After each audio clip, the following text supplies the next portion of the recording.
that this session is led by someone who is more than an IFRS expert, also known as an accounting guru, a fellow chartered accountant, an IFRS expert, an author, and coach who has mentored countless professionals across Pakistan. But for me personally, it's really special because the mentor is none other than my own teacher, from whom I have learned a lot of subjects in my whole life. So please put your hands together. I'm talking about none other than Mr. Mirza Ali Hassan. Salam जी, बहुत शुक्रिया आमिश आपकी तरफ से और आई cap की तरफ से कि मुझे इनवाइट करने के लिए। हमेशा से स्टूडेंट्स के सेशंस भी होते हैं जो आई कैप करवाता है पेपर से पहले, उसमें भी मेरी पार्टिसिपेशन होती है। और इस तरह से जो ये हमारे जो ट्रेनिंग प्रोग्राम्स हैं इसमें भी आई कैप अपॉर्चुनिटी देता है कि थोड़ा सा नॉलेज शेयर किया जा सके ताकि हम चीज़ों को बेहतर समझ सकें और आगे लेके चल सकें। सेशन चल रहा है, मैंने देखा हुआ इसका सारा एक एक बैकग्राउंड। आज सेशन नंबर 3 है, शायद 3।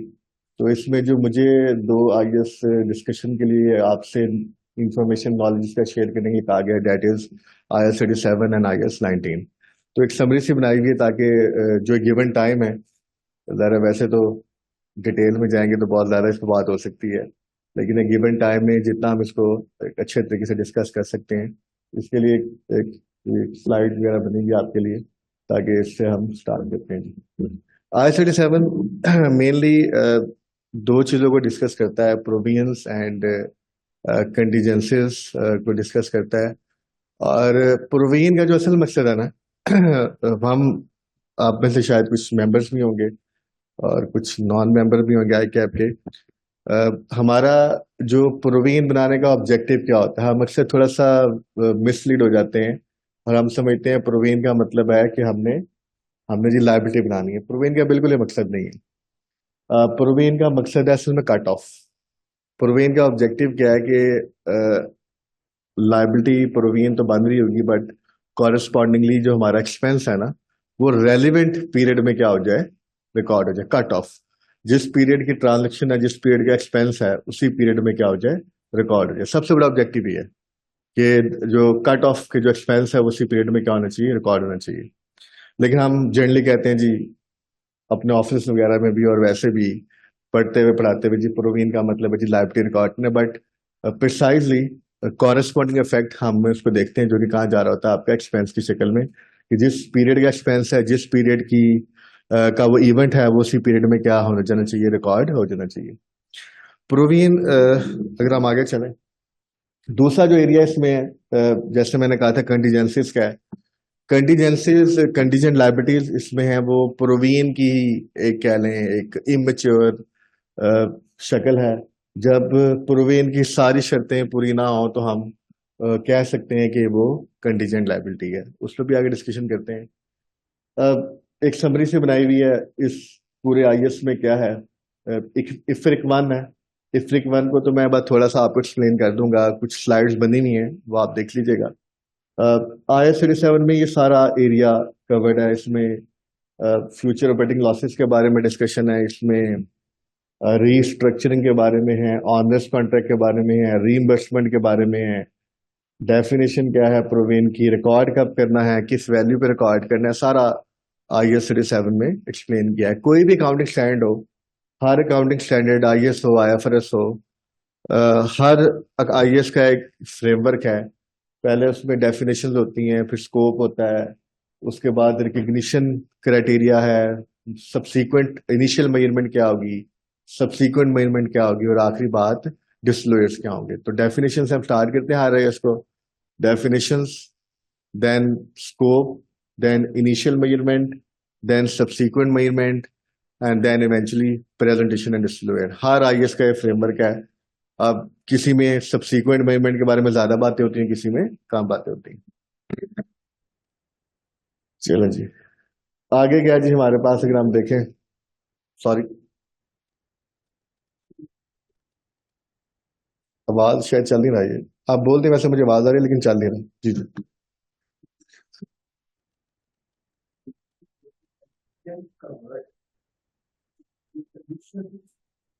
किसका लफ्ज? हाँ जी, कन, yes yes yes, right right, जी जी जी जी जी जी जी जी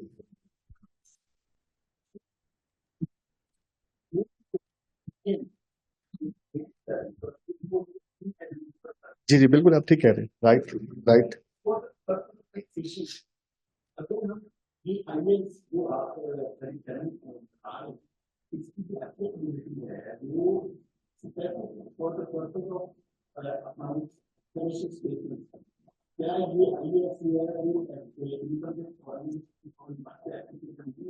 देखिए, होगा आपका question complete ji.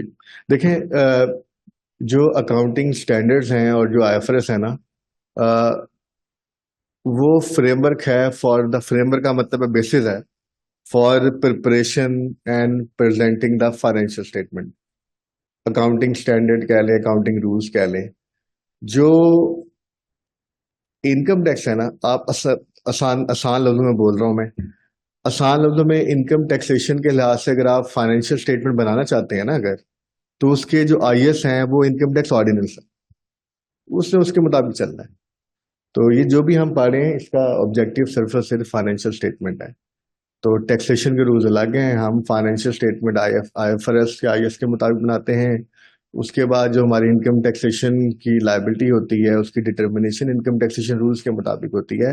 That is not, that is, उसके लिए हम आईएफआरएस अप्लाई नहीं होते। हाँ हाँ, ऐसे हम कह सकते हैं कि हमारे अकाउंटिंग रूल्स में और टैक्सेशन रूल में कई बातें कॉमन भी हैं, ऐसा नहीं है कि ऑल टुगेदर फर्क है, लेकिन सारी बातें सेम नहीं है। तो फ्रेमवर्क फर्क है।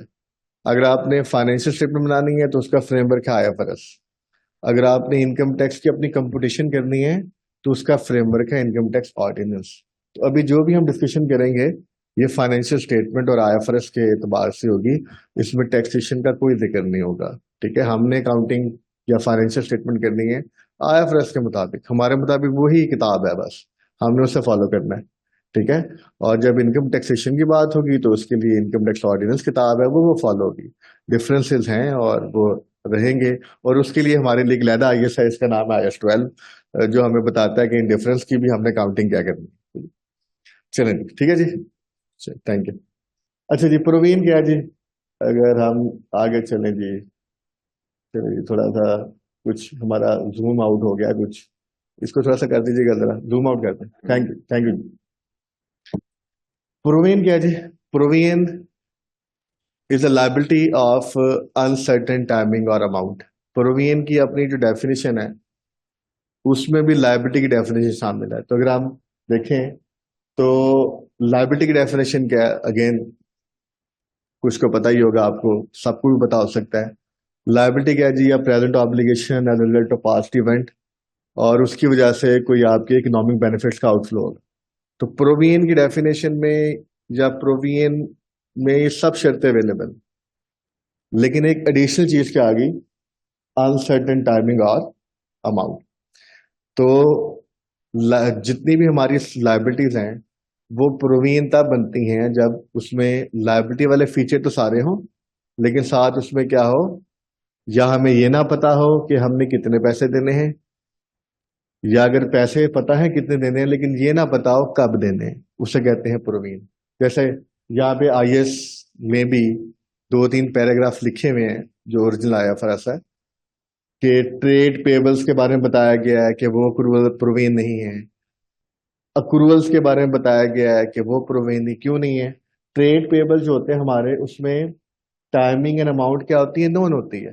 हमने अपने सप्लायर से उधार पे इन्वेंट्री खरीदी हुई है, हमें पता है इनवाइसिंग हुई हुई है, हमें पता है हमने कितने पैसे देने हैं, कब देने हैं। उधार का पेड भी हमारा पहले से क्या होता है, डिफाइंड होता है, 2 महीने का क्रेडिट है, 3 महीने का है। तो प्रोवियन नहीं है, हाँ लायबिलिटी है। प्रोवियन भी एक लायबिलिटी ही है, लेकिन उसमें एक एडिशनल चीज क्या है कि या तो अमाउंट अनसर्टेन है या टाइम अनसर्टेन है, कितने पैसे देने हैं और कब देने हैं। अक्रूवल्स, अक्रूवल्स में टाइमिंग स्लैश अमाउंट वर्चुअली क्या होती है, नोन होती है। जैसे मिसाल के तौर पे आप में से अगर अपने आप ऑफिस में अगर काम कर रहे हैं तो वहां पे हमारी एक बड़ी कॉमन प्रैक्टिस होती है कि हम क्या करते हैं, हम बिजली के बिलों की क्या करते हैं, अक्रूवल कर देते हैं। पता होता है यार बिजली का जो बिल है या इस किस्म के जो रूटीन के इंटरनेट का बिल है, पता है बिलिंग बाद में हो रही होती है, 7 तारीख को 6 तारीख को बिल आ जाएगा, नेट का, हमारा यूएन नंबर का, बिजली पानी, सारी यूटिलिटीज का। हम क्या करते हैं, उसकी अंदाजे के बेसिस पे क्या करते हैं, अमाउंट की अप्रूवल कर लेते हैं। हमारे कई रॉयल्टी के एग्रीमेंट्स होते हैं, हमने उसके मुताबिक रॉयल्टी पे करनी होती है, लेकिन 6 महीने बाद। अगर हम मंथली रिपोर्टिंग कर रहे हैं तो हम मंथली उसकी क्या कर रहे होते हैं, अक्रूवल कर रहे होते हैं। ये जितनी भी अक्रूवल है ना, ये भी प्रोविजन नहीं है। क्यों? क्योंकि हमें टाइम भी उसका पता होता है और अमाउंट भी पता होती है, और वो विच सर्टेन होती है। बिजली का बिल पता है कब पे करना है आपको, रॉयल्टी की आपको पता है पेमेंट कब करनी है, लेकिन आप क्या कर रहे हैं, सब मंथली क्या कर रहे हैं, गुरु कर रहे हैं। तो IS 37 में 2 या 3 शायद पैराग्राफ हैं जहां पे ये समझाया गया है कि जो आपके ट्रेड पेबल्स हैं वो लायबिलिटी हैं, अक्रूवल्स आपकी लायबिलिटी हैं, लेकिन वो प्रोविजन नहीं है। अच्छा जी। ये भाई जो मैंने आपको भी बताया था, इस पर थोड़ा थोड़ा डिस्कशन कर लेते हैं। मैं इसमें अगेन इस स्लाइड जो बनी हुई आप सबसे शेयर भी हो जाएगी, मैं इसके मुताबिक ही चल रहा हूँ, लेकिन मैं कुछ और चीजें भी अपने पास से ऐड करूंगा और थोड़ा सा कोशिश करूंगा कि सिंपल रखूं ताकि बात समझ आ जाए। जाहिर है ऑब्जेक्टिव तो ये है हमारा कि हम नॉलेज यहाँ पे शेयर करें, आपस में डिस्कशन करें, ताकि हम कुछ नया सीख के जाए, कुछ नया। मैं भी आपसे सीख रहा हूँ, आपके सवालों से आप भी कुछ सीख रहे होंगे। Present obligation as a rate of past event, और ये आउटफ्लो ऑफ बेनिफिट्स। ये डेफिनेशन है किसकी, लायबिलिटी की।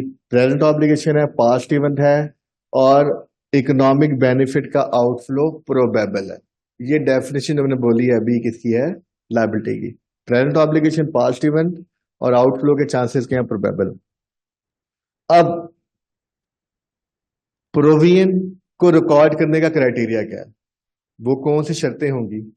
असल इस पूरे IS में यही बात है जो मैं अब करने लगा हूं। मतलब बाकी सारे इसके ऑफ शूट हैं, मुख्तलिफ कहानी है कि ऑनर्स कॉन्ट्रैक्ट में क्या करना होता है, रीस्ट्रक्चरिंग में क्या करना होता है। उन सब में वो सिनेरियोज हैं, उन सब में बेसिक कॉन्सेप्ट यही है।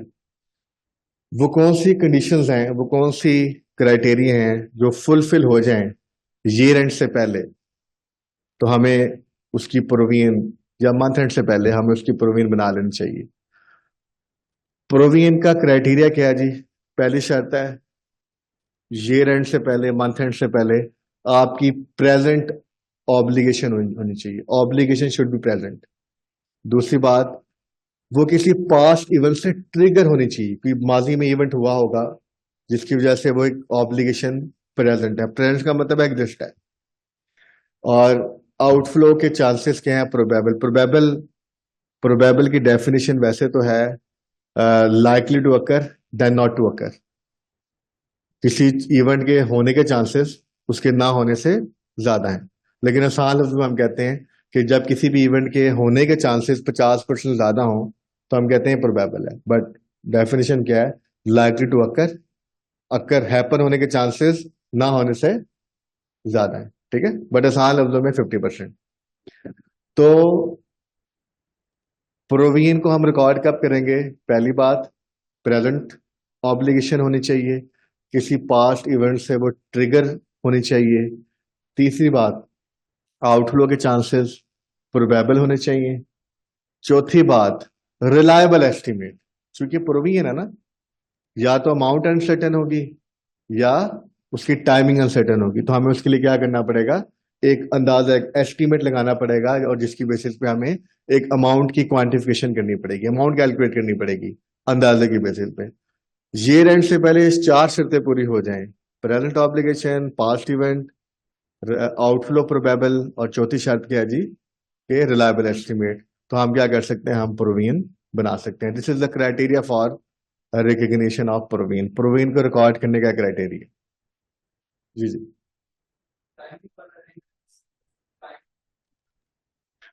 मैं बता देता हूँ यार, देखो टाइम जो है, देखो लीगल केसेस होते हैं। अब जून में आपने फॉर एग्जांपल, आपका कस्टमर कह रहा है जी कि आपने कॉन्ट्रैक्ट की वायलेशन किया है, उसने आपके अगेंस्ट आपको पहले कंप्लेंट की, आपने कहा नहीं जी हम नहीं मानते, हमें नहीं लगता कि कोई कोई वायलेशन नहीं है, हमने तो कॉन्ट्रैक्ट कंप्लायंस की है। वो आपसे डिसएग्री करता है, वो कोर्ट में चला गया। अब कोर्ट में चला गया है, अब कोर्ट में केस चल रहा है, आपका लॉयर कहता है यार आप केस हार जाओगे, और जो कानून कहता है उसके मुताबिक आपको 5 मिलियन 10 मिलियन पे करना पड़ेगा कॉन्ट्रैक्ट के मुताबिक जो बनता है, आपका केस वीक है, लेकिन पैसे कब पे करने पड़ेंगे? हम आउट ऑफ कोर्ट सेटलमेंट में नहीं जा रहे, हम आपस में सेटलमेंट नहीं कर रहे, पैसे कब पे करने पड़ेंगे? जब जजमेंट आएगी, वर्डिक्ट आएगा कोर्ट का। तो टाइमिंग ऑफ आउटफ्लो क्या है वो अनसर्टन होती है। ठीक है, पेबल्स हैं, वापस आता हूँ पेबल्स में, पेबल्स की बात अभी हुई थी। पेबल्स में क्या होता है कि पेबल्स में तो आपको पता है ना कि आपने क्रेडिट पे डिफाइंड आपकी इनवाइसिंग हुई हुई है, ऑल तो वहां पे हो सकता है आप लेट पेमेंट कर रहे हो, that is separate thing, but आपको पता तो ना कि आपने पेमेंट कम करनी है, तो पता ही नहीं है। जजमेंट आएगी, हम अक्सर देखते हैं, सुनते भी हैं, मजाक में, कभी हमारे साथ भी हमारी जिंदगी में हो रहा होता है, केस चल रहे हैं जी, 10 10 महीनों के केस से सेटल हो रहा है अभी, तो उस सेंस में कि अमाउंट टाइमिंग क्या है उसकी, अनसर्टन। ठीक है, तो उसको भी हम एस्टिमेट कर सकते हैं। अगेन अगर बिल्कुल ही चीजें कोई पास्ट हिस्ट्री ना हो, कोई प्रेसिडेंट ना हो, फिर तो शायद हम उसका भी एक आगे आंसर है कि फिर क्या करना है, लेकिन हम इन चीजों को रिलायबली एस्टिमेट करके हम क्या कर देते हैं, प्रोविजन बना लेते हैं। जैसे डिसमेंटलिंग होती है, उसमें भी एक एस्टिमेट होता है कि आपने प्लांट वगैरह इंस्टॉल किया हुआ है और आपको पता है कि यूजफुल लाइफ जब उसे खत्म होगी तो हम इसे प्लांट को डिसमेंटल करेंगे, तो डिसमेंटलिंग कॉस्ट की भी हम क्या करते हैं, प्रोविजन बनाते हैं। बट वहां पे भी आपका जो यूजफुल लाइफ है वो आपका एस्टिमेट है। आपने कहा जी हम 7 साल इस्तेमाल करेंगे, आपका प्लांट अंडर यूटिलाइज, आपने कहा नहीं यार 10 साल तक चल जाएगा, तो डिसमेंटलिंग तो भी 10 साल बाद होगी ना। तो टाइमिंग को फिर हम एस्टिमेट कर लेते हैं कि कितने अर्से बाद आपका आउटफ्लो होना है, वो हम अंदाजे से फिर देख लेते हैं। अगर वो 1 साल से ज्यादा है तो फिर उसकी प्रेजेंट वैल्यू कैलकुलेट होती है, अगर 1 साल से कम है तो फिर हम उसको उसकी जो एस्टिमेटेड अमाउंट है उसी पे ही बुक कर लेते हैं, अदरवाइज हम प्रेजेंट वैल्यू कैलकुलेट करते हैं। अच्छा जी, अब अगली बात,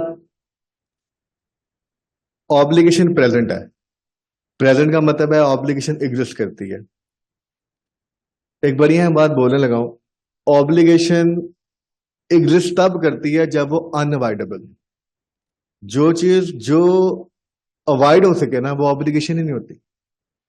फॉर एग्जाम्पल मिसाल दे रहा हूं, हमने अगर कानून ऐसा हो, अगर अगर कानून ऐसा हो कि जी हमने ट्रैफिक सिग्नल की वायलेशन किया है और कानून कहता है जी कि आपने माफी मांग लें, जो आपने वायलेशन की माफी मांग लें आप, और आप कह दें जी, आप कहते हैं जी हम आइंदा गलती नहीं करेंगे, तो जो आपने वायलेशन किया है इसकी आपको सजा नहीं होगी, कोई फाइन देना पड़ेगा।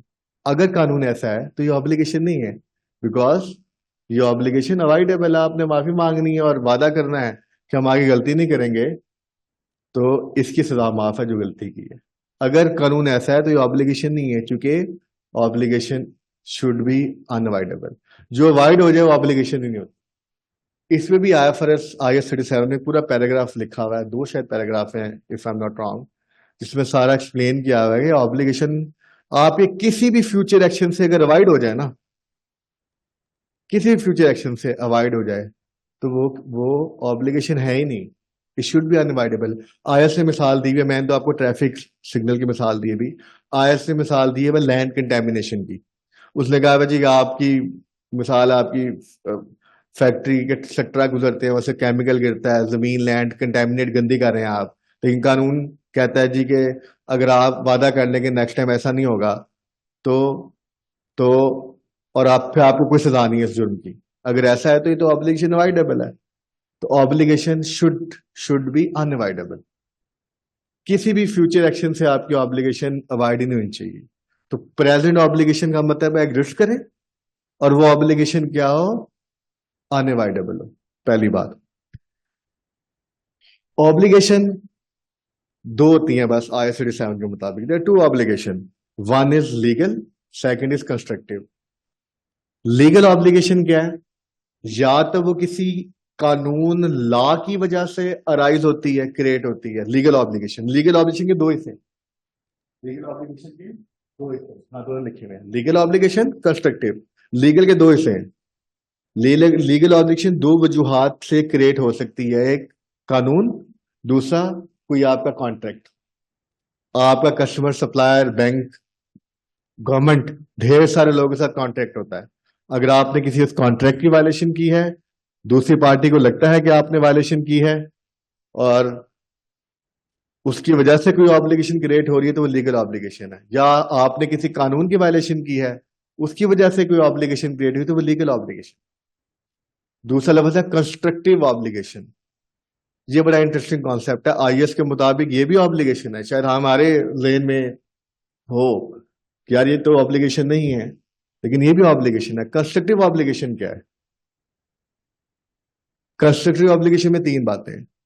आपके किसी करंट स्टेटमेंट की वजह से, आपकी किसी पॉलिसी की वजह से, स्टेटेड पॉलिसी, या आपकी पास्ट हिस्टोरिक प्रैक्टिस की वजह से दूसरी पार्टी में ये एक वैलिड एक्सपेक्टेशन क्रिएट हो जाए कि आप इस ऑब्लिगेशन को, इस आउटफ्लो को डिस्चार्ज करेंगे। अगर सारी शर्तें पूरी होगी, या कोई पास्ट आपकी प्रैक्टिस है, या कोई आपकी करंट स्टेटमेंट है, या कोई आपकी स्टेटेड पॉलिसी है, जिसकी वजह से दूसरी पार्टी में एक वैलिड एक्सपेक्टेशन क्रिएट हो गई है कि आप इस ऑब्लिगेशन को, इस आउटफ्लो को डिस्चार्ज करेंगे। अगर ये सब शर्तें पूरी हो गई हैं, इसे कहते हैं कंस्ट्रक्टिव ऑब्लिगेशन। मिसाल के तौर पे एक कंपनी,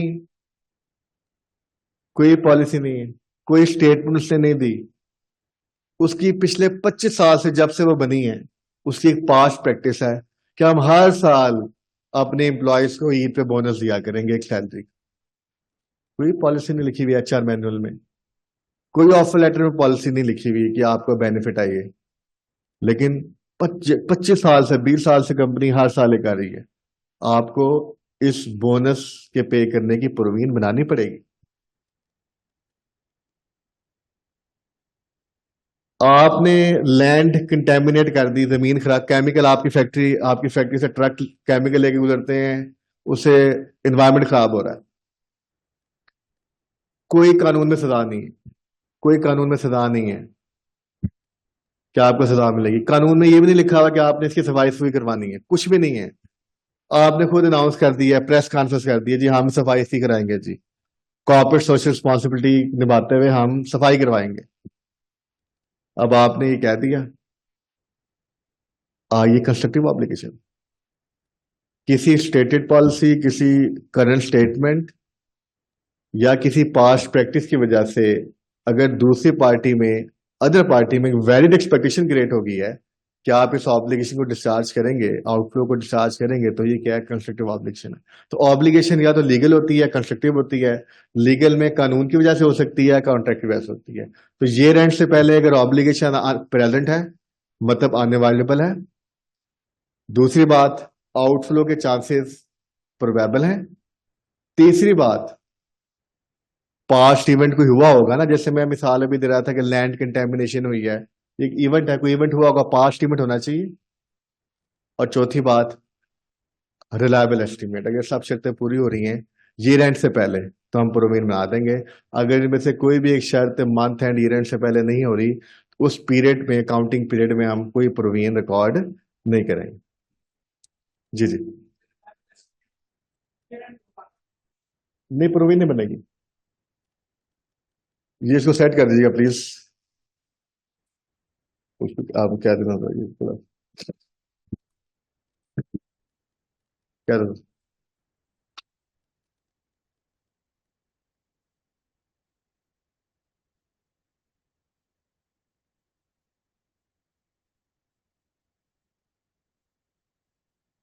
हाँ भाई, मेरे ख्याल से आप ये रोल प्ले कर लें आज, मेरे ख्याल से बेहतर है। क्या ख्याल है? चलिए, शुक्रिया जी। अच्छा जी, ये सारे देख लें जी। Present obligation, probable outflow, past event, reliable estimate, are condition met, yes provision बनेगी।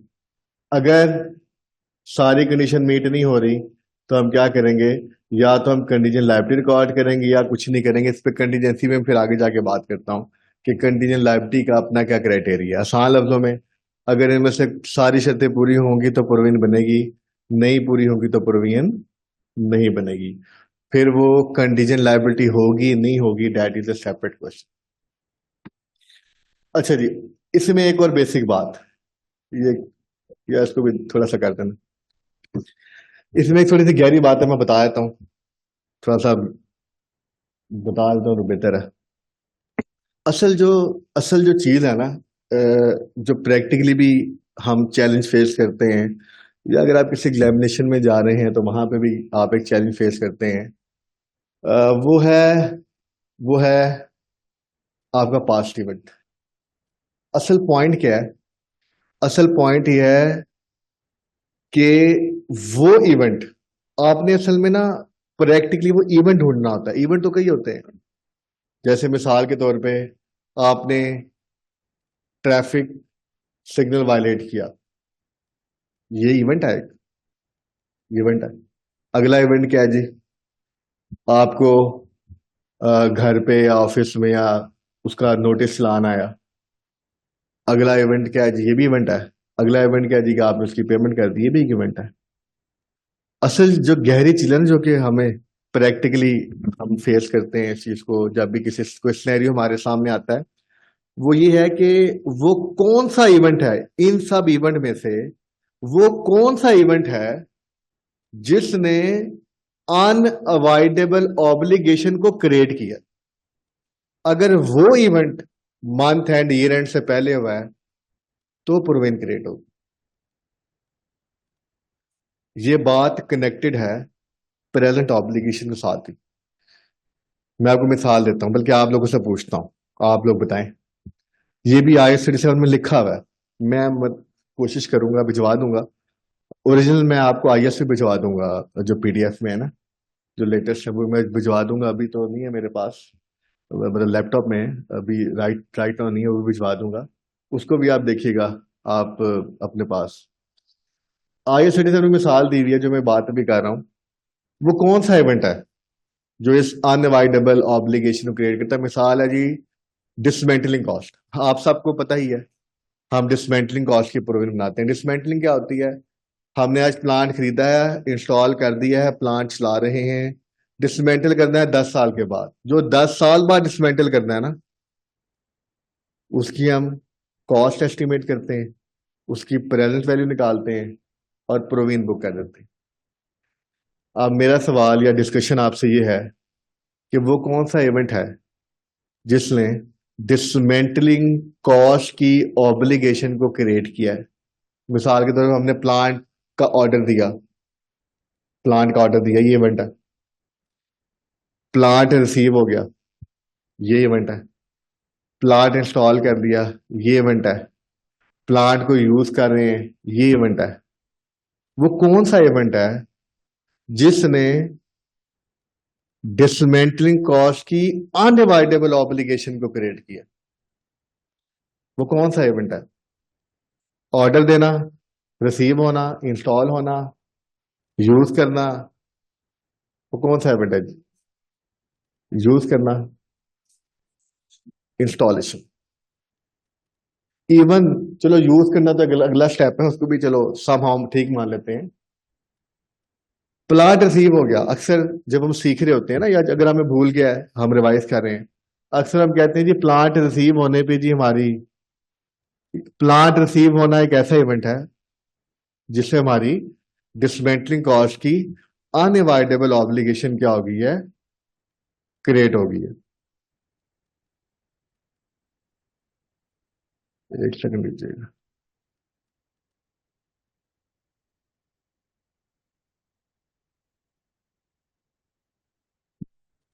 सॉरी, अक्सर ये समझते हैं लोग कि प्लांट रिसीव होना जो है ना, उससे क्या हो गया? हमारी डिसमेंटलिंग कॉस्ट की अनअवॉइडेबल ऑब्लिगेशन क्रिएट होगी। गलत, गलत है। अनअवॉइडेबल ऑब्लिगेशन है ही नहीं। आपका प्लांट रिसीव हुआ, आप सप्लायर को वापस कर दो। डिसमेंटलिंग कॉस्ट की ऑब्लिगेशन क्या है? कि जो इंस्टॉल्ड प्लांट है उसको जमीन से उखाड़ना है, निकालना है। अभी तो रिसीव हुआ, आपने इंस्टॉल ही नहीं किया। रिसीव होने का इवेंट से आपकी कोई अनअवॉइडेबल ऑब्लिगेशन क्रिएट नहीं होती। आप सप्लायर को वापस कर दो, आप इंस्टॉल से पहले किसी को भेज दो, आप अपने किसी ग्रुप कंपनी में किसी को ट्रांसफर कर दो। तो अनअवॉइडेबल ऑब्लिगेशन कब क्रिएट होती है? जब आप उसे इंस्टॉल करते हैं। Once you have installed it, जमीन में इंस्टॉलेशन कर दी है, कई फीट तक इंस्टॉलेशन होती है प्लांट की। Once you have install it, अब आपकी अनअवॉइडेबल ऑब्लिगेशन क्या होगी? क्रिएट होगी। तो ये कुछ गहरी बातें हैं असल में। तो कंक्लूड इसे हम करें तो ऑब्लिगेशन, अनअवॉइडेबल ऑब्लिगेशन प्रेजेंट होनी चाहिए, आउटफ्लो के चांसेस प्रोबेबल होने चाहिए, रिलायबल एस्टीमेट होना चाहिए, और आखिरी और सबसे अहम बात जिसका ताल्लुक प्रेजेंट ऑब्लिगेशन से है कि वो इवेंट जिसने अन ढूंढना है वो कौन सा इवेंट है, जिसने अनअवॉइडेबल ऑब्लिगेशन को क्रिएट किया है, वो इवेंट भी ईयर एंड से पहले होगा। वो इवेंट ईयर एंड से पहले होगा जिसने अनअवॉइडेबल ऑब्लिगेशन को क्रिएट किया है, तभी हम क्या करेंगे, प्रोविजन बनाएंगे। अब मिसाल के तौर पर अगर एसेट ईयर एंड से पहले रिसीव हो गया है, इंस्टॉलेशन ईयर एंड के बाद 2 महीने बाद हुई है, तो डिसमेंटलिंग कॉस्ट की प्रोविजन नहीं बनेगी ईयर एंड में, नहीं बनेगी, हालांकि एसेट रिसीव हो चुका था। तो ये कुछ गहरी गहरी बातें हैं जो मैंने कोशिश की है मैं आपके साथ शेयर कर दूं। अच्छा ये जी डिफिएंट्री बना हुआ सारा, प्रेजेंट ऑब्लिगेशन अगर है, प्रेजेंट ऑब्लिगेशन अगर है, पहले यस पे चलते हैं। प्रेजेंट ऑब्लिगेशन अगर है, आउटफ्लो प्रोबेबल है, रिलायबल एस्टिमेट है, तो प्रोवाइड कर दें। प्रोवाइड का मतलब क्या है, प्रोविजन बना दें, ठीक है। अच्छा अब थोड़ा सा आगे चलते हैं, एक सेकेंड, बल्कि मैं इस स्लाइड में वापस आऊंगा। मैं अभी सिर्फ आपको प्रोविजन पे लेके गया हूं, पहले थोड़ा सा कंटीजेंसी डिस्कस कर लेते हैं, फिर मैं वापस इस स्लाइड पे आऊंगा। कंटीजेंसीज क्या है जी, कंटीजेंसीज कंटीजेंट लायबिलिटी होती है और कंटीजेंट एसेट होते हैं। कंटीजेंट लायबिलिटी से बात करते हैं जी। IAS 37 में कंटीजेंट लायबिलिटी की 2 डेफिनेशन। सबसे पहले तो हमें यह पता होना चाहिए, एक डेफिनेशन है ये जो लिखी हुई है पॉसिबल ऑब्लिगेशन। पहले मैं इसकी आपको मिसाल दे देता हूं। इसकी मैं कुछ आसान लफ्जों में डेफिनेशन बोल रहा हूं और थोड़ा सा 1-2 लफ्ज का फर्क होगा। पहली डेफिनेशन कंटीजेंट लायबिलिटी की क्या है, पॉसिबल ऑब्लिगेशन। पॉसिबल प्रेजेंट ही नहीं है, पॉसिबल है। The confirmation of which is dependent upon some future event which is not wholly within the control of the entity. ये डेफिनेशन है पूरी। पॉसिबल ऑब्लिगेशन एक ऑब्लिगेशन है जो पॉसिबल है और उसकी कंफर्मेशन किसी एक ऐसे इवेंट पे होगी जो कि फ्यूचर का इवेंट है, जो आपके कंट्रोल में नहीं है। ये भी कंटीजेंट लायबिलिटी है। ये इसकी एक अलग पहली डेफिनेशन है। इसकी मिसाल क्या हो सकती है जी, इसकी मिसाल क्या हो सकती है, जो हमने गारंटी से इशू की होती है। आपने आपने लोन लिया हुआ है, आपने लोन लिया हुआ है 500 मिलियन का। मैंने उस पर गारंटी इशू की हुई है कि जी अगर ये डिफॉल्ट करेंगे, अगर, तो फिर पैसे मैं दे दूंगा। अब ये क्या है, इसमें क्या प्रेजेंट ऑब्लिगेशन नहीं है। प्रेजेंट ऑब्लिगेशन कब होगी, जब आप असल में क्या कर देंगे, डिफॉल्ट कर देंगे।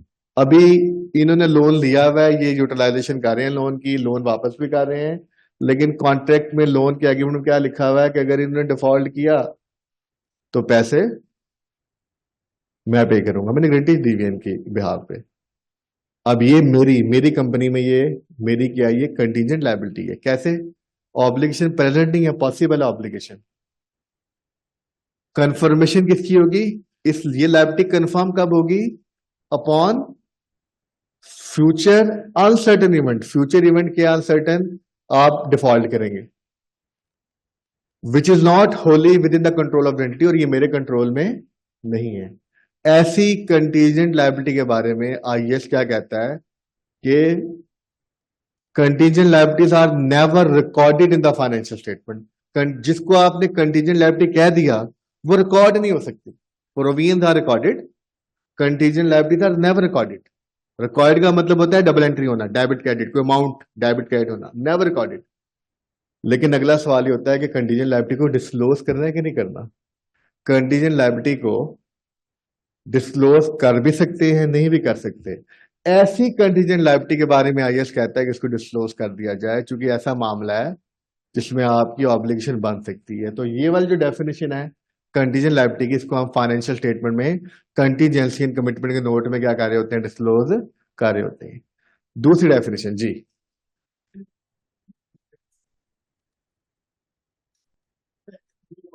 हाँ हाँ, जी जी नहीं, लाइब्रेरी नहीं क्रिएट की, नहीं नहीं नहीं नहीं, लाइब्रेरी नहीं क्रिएट की। ना ना, मैं लेट मी वेट, सॉरी, मैं आपको माल काट रहा हूँ, आपकी बात काट रहा हूँ। हम जब हम कहते हैं ना कंटीजेंट लायबिलिटी को डिस्क्लोज करो, डिस्क्लोज का मतलब हम फाइनेंशियल स्टेटमेंट में पैराग्राफ लिखते हैं, पैराग्राफ। हम पूरी कहानी एक्सप्लेन करते हैं, ये मामला है, ये हुआ है, हम डिस्क्लोज करते हैं। डिस्क्लोज का मतलब होता है पैराग्राफ बनाना। डबल एंट्री कोई नहीं की, रिकॉर्ड कुछ नहीं किया, रिकॉर्ड नहीं होता, नो लायबिलिटी, नथिंग। जिसके साथ कंटीजेंट लायबिलिटी, कंटीजेंट का मतलब रिकॉर्ड ही नहीं है, वो रिकॉर्ड नहीं हो सकता। क्लियर? ये सवाल है कुछ? जी रिकॉर्ड करना, जी जी जी जी जी।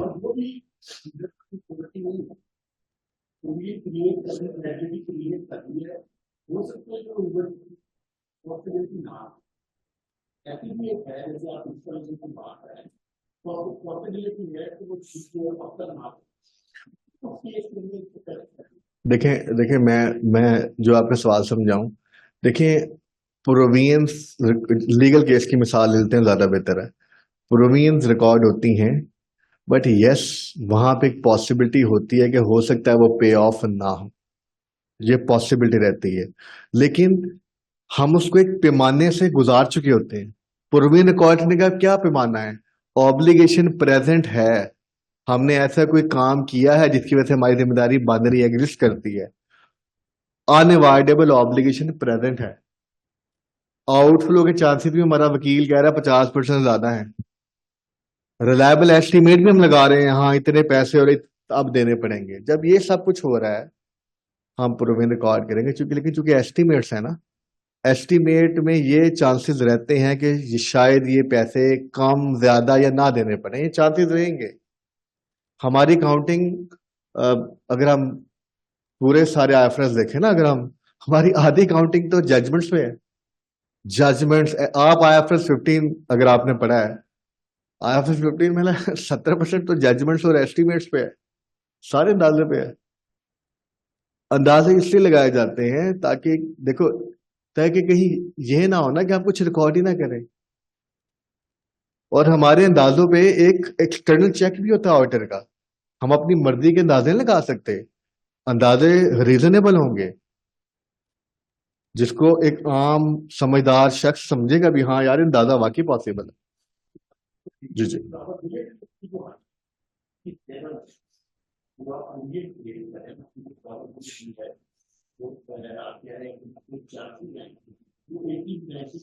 फिफ्टी परसेंट ज्यादा है, 50%। जी जी जी जी जी जी। अच्छा नहीं, मैं एक ऐड कर दूं, ये तो क्लियर हो गई बात। कंटीजेंट लायबिलिटी दो किस्म की है। जो ये पहली मैंने आपको सिनेरियो बताया, ये एक स्पेशल सिनेरियो। अब आते हैं वो जो भी आपने बात की दूसरी तरफ, वो दूसरी बात।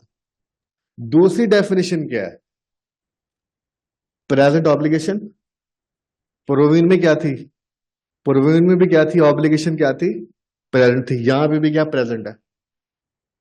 ऑब्लिगेशन प्रेजेंट है। दूसरी, ये दो डेफिनेशन है कंडीशन लायबिलिटी की।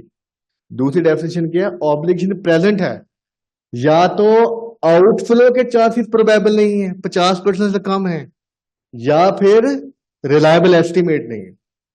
इसका मतलब क्या हुआ? अब देखें, जो ये वाली डेफिनेशन है ना कंटीजेंट लायबिलिटी की, ये प्रोविजन से रिलेट करती।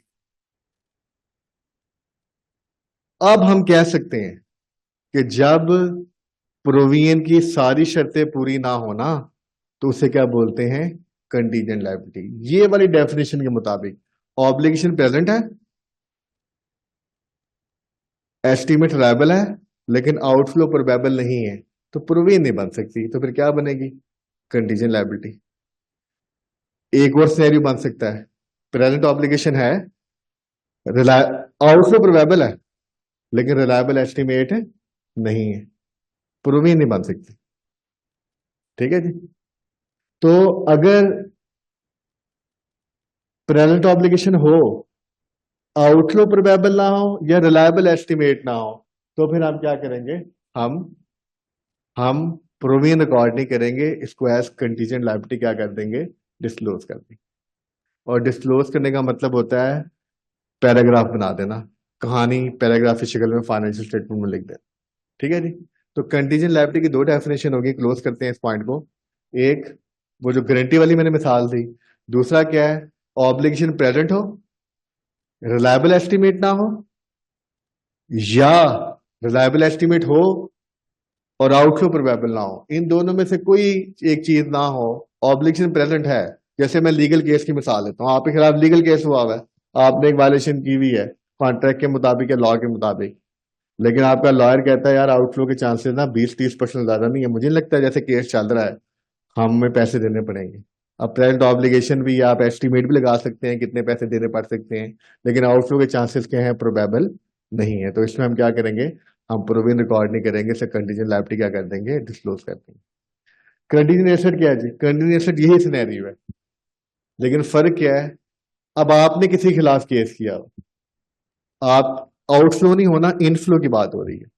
अगर हमने किसी पे केस किया हुआ और हमने पैसे क्लेम किए हुए हैं, तो हम और हमें पैसे मिलने के चांसेस, पैसे मिलने वर्चुअली सर्टेन नहीं है। इनफ्लो का क्राइटेरिया आउटफ्लो से अप है। अगर मैं इनफ्लो आउटफ्लो की बात करूं, आउटफ्लो के चांसेस अगर 50% से ज्यादा हो ना, अगर तो उसे हम रिकॉर्ड, अगर सिर्फ, बाकी मैं क्राइटेरिया की बात नहीं कर रहा, आउटफ्लो के चांसेस अगर 50% ज्यादा हो तो उसे हम रिकॉर्ड कर लेते हैं। इनफ्लो के आने के चांसेस अगर 50% ज्यादा हो तो उसे रिकॉर्ड नहीं करते। इनफ्लो को तब रिकॉर्ड करते हैं जब वर्चुअली सर्टेन हो, कंफर्म हो, कंफर्म 100% पैसे मिलने वर्चुअली सर्टन। वर्चुअली सर्टन का मतलब होता है ना होने का चांस ही नहीं है, आने ही आने हैं पैसे।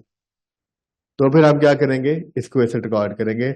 मैंने केस किया हुआ है किसी कंपनी के खिलाफ, किसी क्लेम का, मेरा लॉयर कहता है 10 मिलियन का क्लेम है, मेरा लॉयर कहता है कि 10 मिलियन मिल जाएंगे आपको, 80% चांसेस है, मैं उसको एसेट रिकॉर्ड नहीं करूंगा, मैं उसे क्या रिकॉर्ड करूंगा, कंटीजेंट एसेट।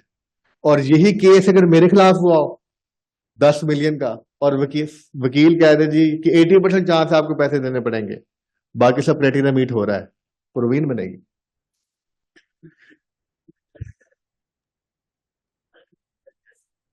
टेस्ट मतलब,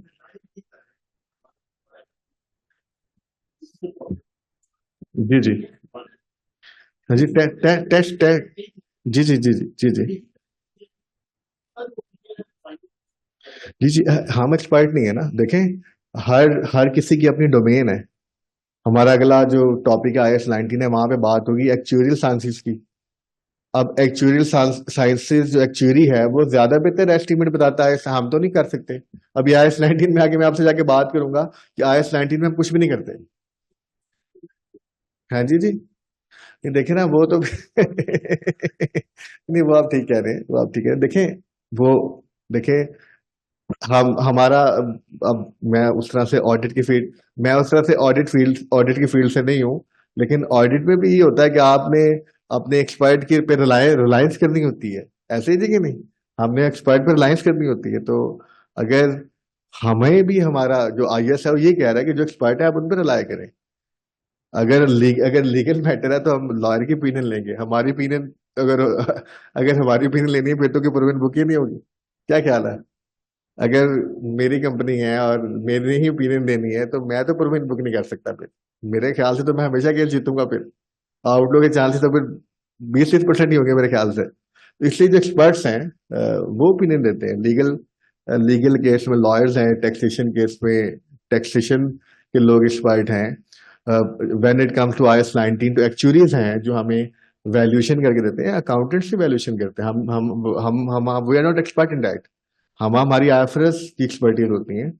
मतलब अगर हम फाइनेंशियल स्टेटमेंट की बात करें, हम एक्चुअल साइंसेज वाले, जिसने एक्चुअली साइंसेज की हुई है, वो एक्चुअली क्या करेगा, वही IS-19 पे रिपोर्ट देगा, वो एक्सपर्ट है उसी कैलकुलेशन का। ठीक है, तो वो मैं आपकी बात प्रैक्टिकली अंडरस्टैंड कर रहा हूँ कि जाहिर है उसकी राय गलत भी हो सकती है, जाहिर है बीच में हम भी इन्वॉल्व होते हैं, हमारी डिस्कशन भी होती है कंपनी की, लेकिन जो ओपिनियन है वो लॉयर की होती है कि वो क्या अपना अपना क्या अंडरस्टैंडिंग के मुताबिक अपना क्या अंदाजा बता रहे हैं। अच्छा जी, ये अब जरा इस पे वापस आ जाओ जी। ये मैंने कहा था बात करेंगे।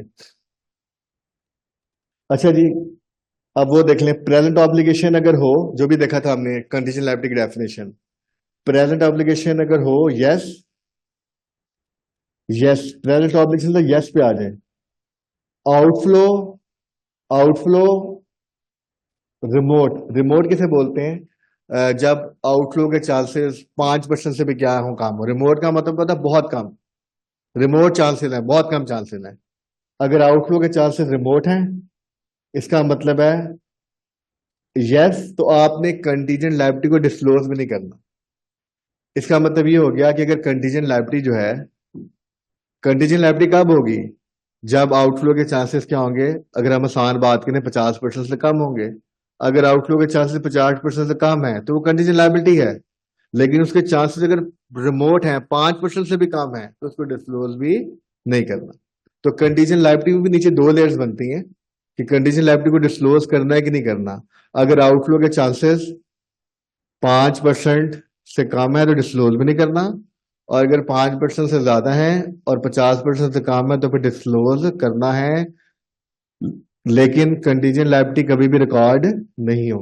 ठीक है, तो ये डायग्राम डिसीजन ट्री बना हुआ है, इससे हम फैसला करते हैं कि हमने प्रोविजन रिकॉर्ड करनी है कि नहीं करनी, और अगर वो प्रोविजन नहीं है तो कंडीशन लायबिलिटी है, अगर वो कंडीशन लायबिलिटी है तो उसको डिस्क्लोज भी करना है कि नहीं करना। एक आखिरी बात इसमें बस, IAS 37 में साफ लिखा हुआ है एक पैराग्राफ में कि किसी भी प्रोविजन को आप इसलिए रिकॉर्ड ना कर पाए कि उसका रिलायबल एस्टिमेट नहीं हो सकता, तो आपने उसको एज कंडीजेंट लायबिलिटी डिस्क्लोज लाजमी करना है। मतलब प्रेजेंट ऑब्लिगेशन है, आउटफ्लो के चांसेस प्रोबेबल हैं, लेकिन रिलायबल एस्टिमेट नहीं है।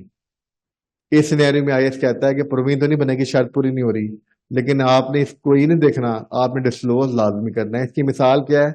वारंटीज। ये पाकिस्तान में शायद 10 15 साल पहले सोलर पैनल्स जब पहली दफा सेल होना शुरू हुए थे, सोलर पैनल में वारंटीज होती हैं, पैनल की भी होती है और इन्वर्टर की भी होती है। जब भी आप कोई प्रोडक्ट पहली दफा सेल करते हैं ना, और वारंटी के साथ, वारंटी में पास्ट एक्सपीरियंस इन्वॉल्व होता है, लेकिन जब कोई चीज आप पहली दफा सेल कर रहे हैं वारंटी के साथ, तो आपका कोई एक्सपीरियंस नहीं होता, आप रिलायबल एस्टिमेट नहीं कर पाते। उस सिनेरियो में IAS कहता है कि आपने क्या करना है, प्रोविजन तो नहीं बन सकती क्योंकि रिलायबल एस्टिमेट नहीं है, लेकिन आपने क्या करना है, इसको डिस्क्लोज लाजमी करना है। आगे चलते हैं जी, मेजरमेंट जी। ये प्रोविजन का रूल लिखा हुआ है। प्रोविजन को जब आपने इनिशियली रिकॉर्ड करना है तो किस वैल्यू पे करना है? अगर इंडिविजुअल आउटकम है तो मोस्ट लाइकली आउटकम यूज करेंगे, और अगर मल्टीपल आउटकम्स हैं तो एक्सपेक्टेड वैल्यू यूज करेंगे। एक्सपेक्टेड वैल्यू क्या होती है? एक्सपेक्टेड वैल्यू क्या होती है? Summation PX। मिसाल के तौर पे वारंटी, आपने वारंटी 1000 कस्टमर्स को दी हुई है, आप उसकी क्लास बना लेते हैं, 300 से मेजर क्लेम आ जाएगा, 500 से माइनर क्लेम आ जाएगा, 200 से मॉडरेट क्लेम आ जाएगा। अब ये तीन कैटेगरीज आपने बना ली। अब मेजर क्लेम आने के चांसेस कितने हैं? For example 40%। मॉडरेट क्लेम आने के चांसेस कितने हैं? 35%। माइनर क्लेम आने के चांसेस कितने हैं? 25%। हम क्या करेंगे, जो एक्सपेक्टेड आउटफ्लो है उसकी उसके रेलिवेंट प्रोबेबिलिटी से मल्टीप्लाई करेंगे और सबका सम कर लेंगे, इसको बोलते हैं एक्सपेक्टेड वैल्यू। आसान लफ्जों में summation PX, probability multiply by value और टोटल कर लेंगे, इसको बोलते हैं एक्सपेक्टेड वैल्यू। और अगर कोई एक, जैसे लीगल केस होता है, वहां पे आपको कोई इंडिविजुअल आउटकम है कि या तो 50 लाख की सजा होगी या नहीं होगी, तो वहां पे फिर हम क्या करते हैं, हम मोस्ट लाइकली आउटकम देखते हैं कि एक आउटकम है तो फिर प्रोविजन अगर बनानी है तो फिर उसी अमाउंट की बना लेते हैं।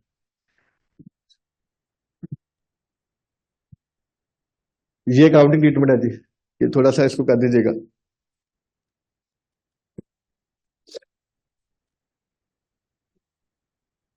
किस चीज की? जी जी।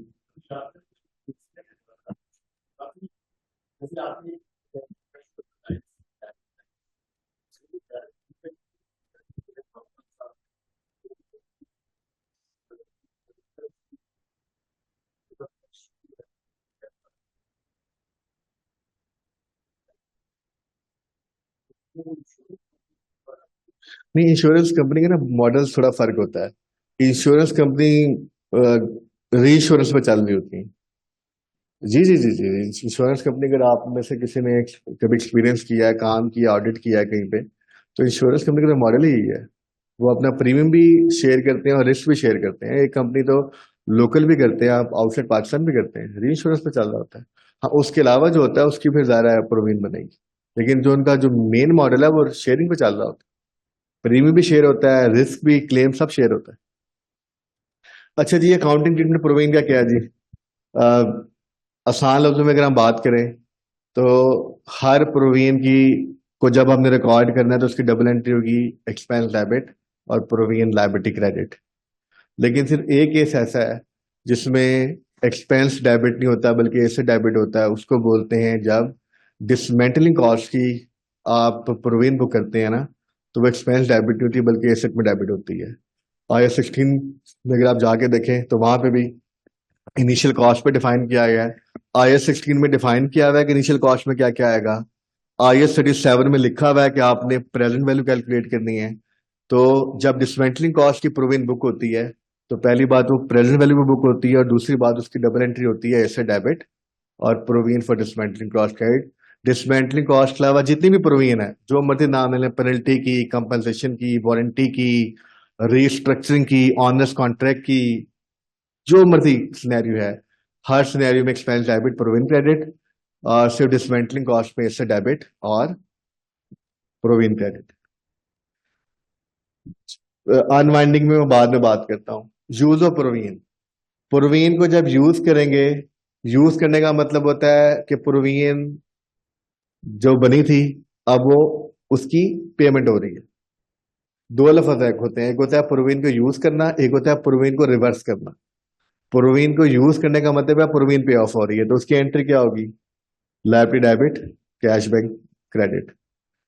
रिवर्सल का लिखा नहीं हुआ, मैं वैसे बता देता हूँ कि प्रोविजन रिवर्स रिवर्स होगी तो लायबिलिटी डेबिट और आपका प्रॉफिट एंड लॉस क्या हो जाएगा? Credit, expense credit. Reimbursement, reimbursement का कॉन्सेप्ट क्या है? मैं थोड़ा सा एक्सप्लेन कर देता हूँ इसके बारे में। रीइंबर्समेंट का कॉन्सेप्ट ये है कि ये टेक्निकल कॉन्सेप्ट है। रीइंबर्समेंट का कॉन्सेप्ट ये है कि जब आपका जो आउटफ्लो है उसको पे करने के पैसे सारे या थोड़े, कोई और आपको रीइंबर्स का लफ्ज नहीं बोलना, रीइंबर्स। आपका कोई केस है, आप उसके पैसे पे करेंगे, वो पैसे जितने आप पे करेंगे वो सारे या थोड़े से कम उससे, वो कोई दूसरी पार्टी क्या कर देगी? आपको रीइंबर्स कर देगी। इसके बारे में IAS 37 कहता है ये हमें पैसे मिलने होते हैं। इसके बारे में IAS 37 कहता है कि आपने इसको एसेट तब बनाना है जब वर्चुअली सर्टेन हो जाए, कंफर्म कि आपको ये पैसे मिल जाएंगे। पहले तो बात ही है। इसकी मिसाल क्या है? फॉर एग्जाम्पल, हमने अपने इंश्योरेंस का एक ऐसा एग्रीमेंट किया हुआ था। ये सादा इंश्योरेंस नहीं है। ये सादा इंश्योरेंस नहीं है कि गाड़ी जल गई, चोरी हो गई, प्लांट जल गया। ये वो इंश्योरेंस नहीं है। वो रिम्बर्समेंट नहीं होती। रिम्बर्समेंट क्या है? किसी ऑब्लिगेशन को सेटल करने के पैसे मिल जाएं। आपके फैक्ट्री में आग लगी है, एसेट जल गए हैं, इंश्योरेंस वाले उसके पैसे दे रहे हैं, पैसे मिल रहे हैं, रिम्बर्समेंट नहीं है। आपका एसेट चोरी हो गया है, पैसे मिल रहे हैं आपको इंश्योरेंस कंपनी से, ये रिम्बर्समेंट नहीं है। रिम्बर्समेंट क्या है? किसी ऑब्लिगेशन को सेटल करने के पैसे आपको मिल जाए, रिम्बर्स हो जाए। और जो रिम्बर्स करने वाला है वो उतने पैसे देगा जितने आपके पैसे लगे हैं या उससे कम देगा, अगर जरा कॉन्ट्रैक्ट में कोई ऐसी शर्तें लिखी हुई हैं। मिसाल के तौर पे, आपकी फैक्ट्री में आग लगी, आपने अपने इंश्योरेंस कंपनी से एग्रीमेंट ये किया हुआ है कि यार जो भी इसमें आग लगने से जो नुकसान होगा एसेट का वो भी पैसे आप दोगे, वो रिम्बर्समेंट नहीं है। लेकिन अगर कोई वर्कर वगैरह को कोई नुकसान हो गया इससे और उन्होंने अगर हमारे खिलाफ केस कर दिया और हम केस हार गए और हमें उनको पैसे देने पड़े, तो वो पैसे भी आप दोगे। ऐसे एग्रीमेंट बड़े कॉमन है पाकिस्तान में भी। अगर ऐसा है तो अब क्या होगा? जो हमने वर्कर्स ने हमारे खिलाफ केस किया हुआ है और उनको जो हमने पैसे देने हैं, जो उनकी ऑब्लिगेशन को सेटल करना है उसके पैसे भी इंश्योरेंस कंपनी हमें देगी। ये है रिम्बर्समेंट। अगर वर्चुअली सर्टेन है कि पैसे हमें मिल जाएंगे तो हम इसे क्या करेंगे, रिम्बर्समेंट एसेट क्या कर देंगे, रिकॉर्ड कर देंगे। ये उसकी भी एंट्री लिखी। रिम्बर्समेंट का कॉन्सेप्ट समझना है, हम बड़ा बड़ा बेसिक कॉन्सेप्ट है लेकिन हम इसे कंफ्यूज करते हैं जी। माजिद नाम है ना आपका? जी जी।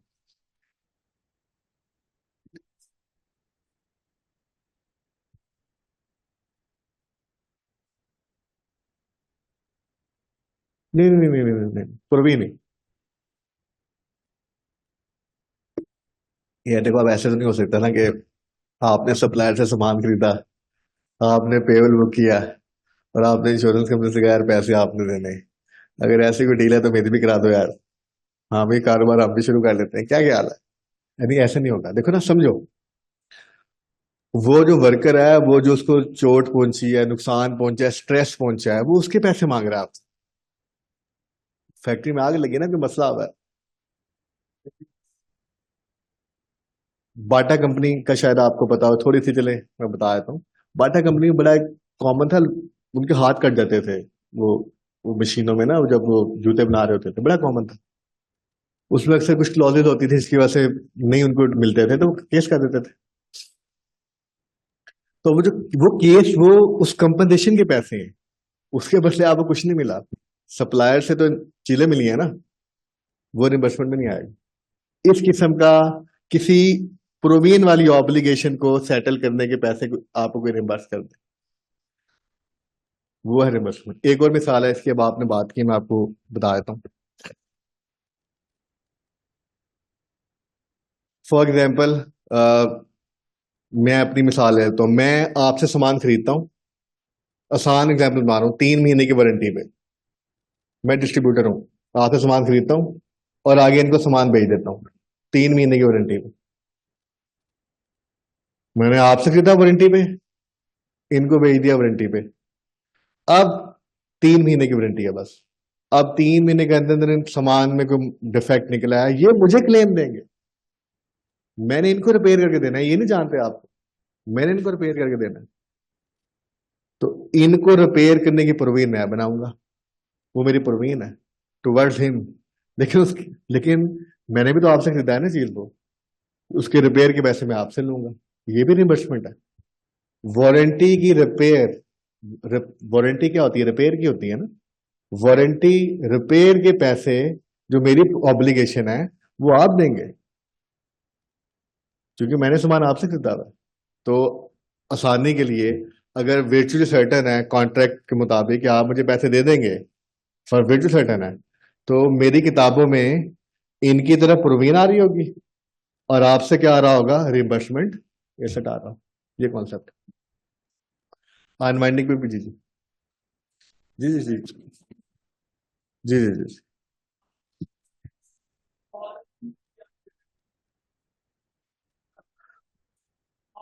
मैंने इनसे पैसे लेने हैं। नहीं, वो ड्यू हो सकते हैं, वो मसला उधार है ना।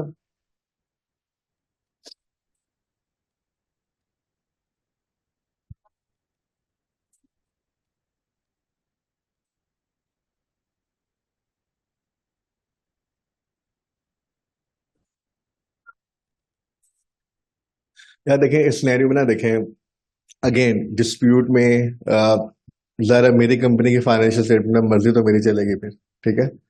तो मेरा जो पॉइंट ऑफ व्यू है वही प्रिवेल करेगा, मैं उसके मुताबिक चलूंगा। लेकिन हमारे ऊपर एक ऑडिटर का चेक होता है। ऑडिटर का चेक इसलिए तो है हमारे लिए कि अगर हम कोई रीजनेबल अंदाजा लगा रहे हैं तो उसको माना जाएगा, वरना नहीं मान जाएगा।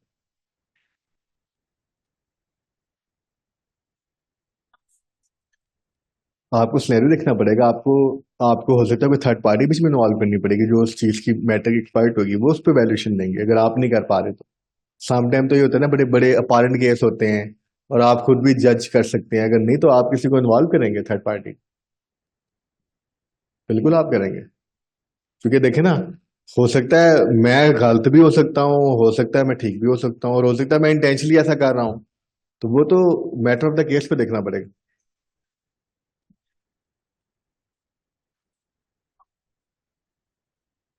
Towards him. जी जी जी। तो यार मैं कोर्ट में चला जाऊंगा फिर। देखो मैं तो कोर्ट में जाऊंगा ना फिर।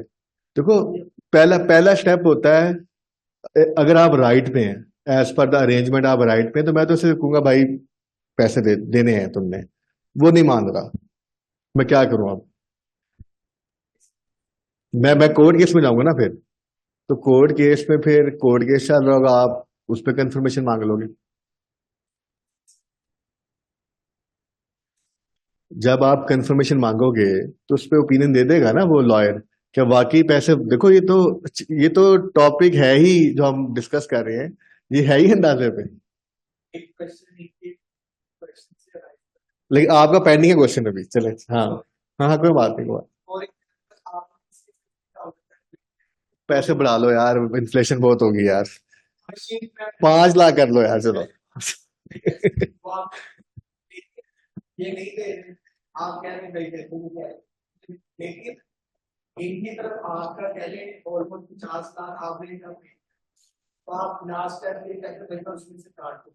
कर दी मैंने, कर दी।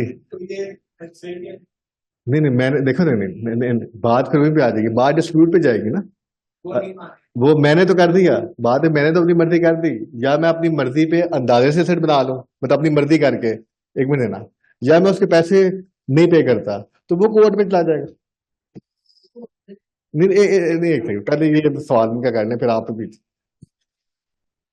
हाँ हाँ, बताएं बताएं आप।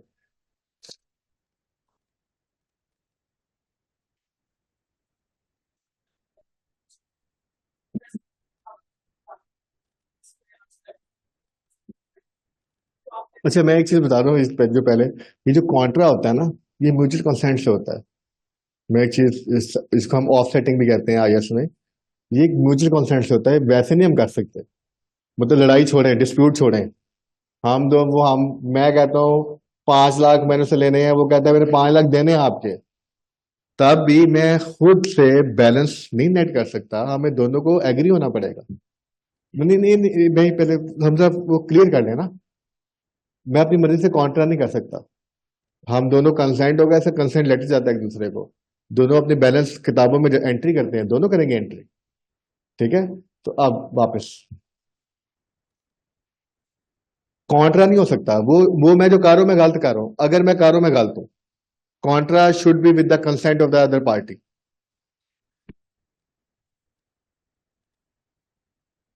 हाँ, तो फिर ठीक है, फिर अलाउड एग्री। आपने एग्रीमेंट चेंज कर दिया, ठीक है। ठीक।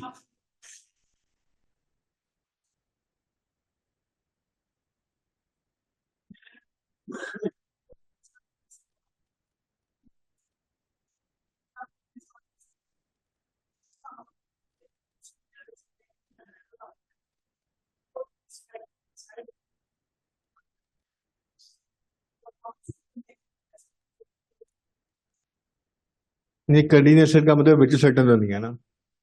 कंडीनेशन का मतलब विचु सर्टन नहीं के पैसे मिलेंगे।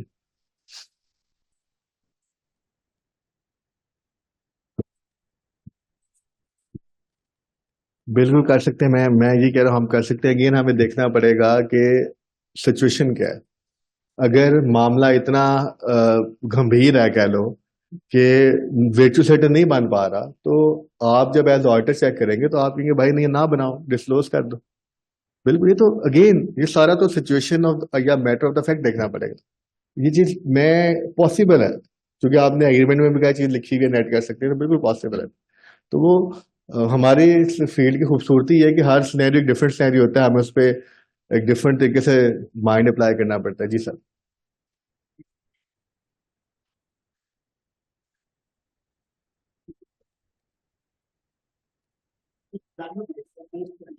जी जी।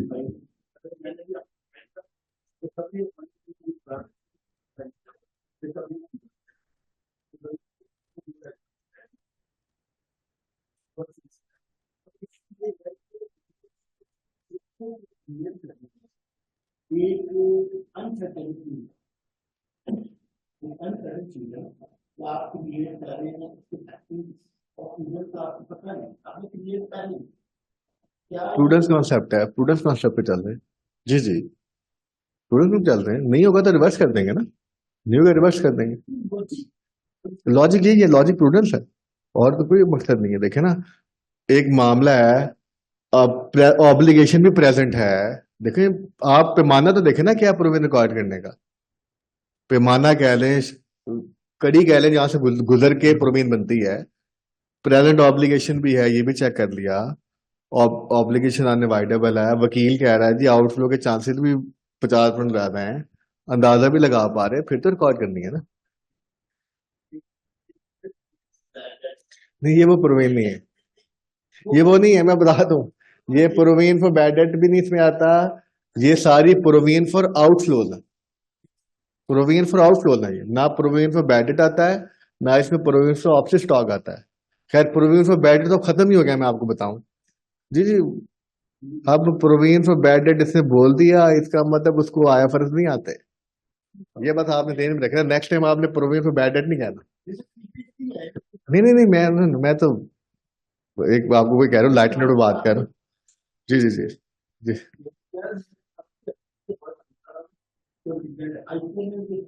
जी जी जी। चलिए, अगर आज आपको थोड़ी समझ आ गई तो मैं इसलिए मेरे लिए यही ऑनर की बात है। नहीं नहीं, तो प्रोविजन फॉर बैड डेट का लफ्ज खत्म हो गया। अब उसका नाम है ECL, expected credit loss, IFRS 9 में। अब एक तो बात ये है, दूसरी बात, ये प्रोविजन फॉर आउटफ्लोज है, पैसे देने की प्रोविजन। नाम तो सेम ही है। मैं जैसे आपको बताता हूँ, अक्सर किताबों में प्रोविजन फॉर डेप्रिसिएशन भी लिखा होता है। जो पुरानी किताबें आपने भी पढ़ी, मैंने भी देखी हुई है, पढ़ी हुई है। तो हाँ, ये वो प्रोविजन नहीं है, it is for outflows. This is provision for outflows. जैसे जो भी नाम हम पा रहे हैं, ठीक है, लीगल केसेस होंगे, पेनल्टीज होंगी, कंपनसेशन होंगे, डैमेजेस होंगे, ऑनरेस कॉन्ट्रैक्ट्स होंगे, रिस्ट्रक्चरिंग होंगे, सब में आउटफ्लो होने। जी जी जी, श्योर श्योर।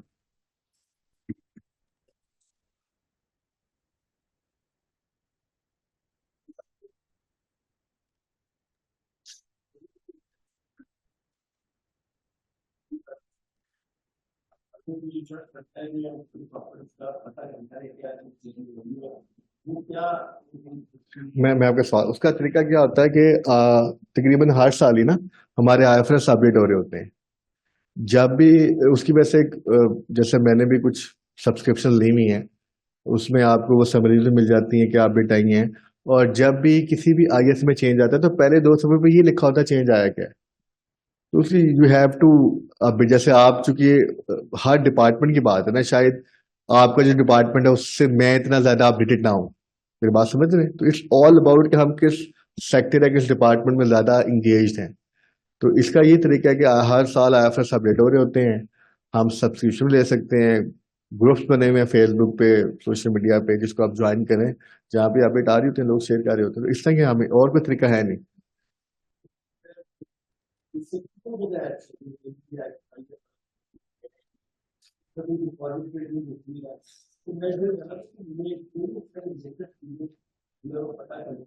देखिए, ये जो सेशन हो रहा है इसलिए हो रहा है।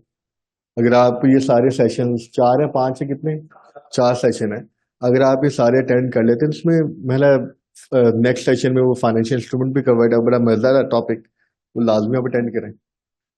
वो बड़ा जबरदस्त टॉपिक है, बड़ा प्रैक्टिकल टॉपिक है, बड़े पैसे हैं उसमें प्रैक्टिकली, अगर आप उसको देखें ना, तो बहुत अच्छे पैसे भी हैं उसकी प्रैक्टिकल इम्प्लीकेशन में। Is very good topic.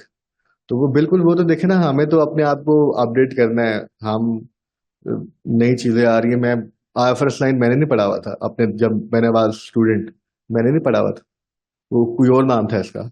IFRS 15 मैंने नहीं पढ़ा हुआ था, उसका नाम कुछ और था। मिसाल दे रहा हूँ, हमने अपने आप को अपडेट करना है ना। ये तो कॉन्टिन्यूस प्रोसेस है। हाँ जी हाँ जी जी जी। हमारे भी इसमें टूल्स आ रहे हैं जो कि हम सीख रहे हैं। जी जी जी जी जी जी जी जी जी। वो तो देखें, वो तो या तो आप वो मेंबर हैं किसी बॉडी के, तो उसके थ्रू, जैसे हमारे पे कंपल्शन होती है कि हमने अपनी डेवलपमेंट करनी है, या और फिर ऑन भी है, आपको अपने आप को, आपकी जॉब की नीड हो सकती है कि आपने अपना, वो तो हमें करना पड़ेगा। अच्छा जी,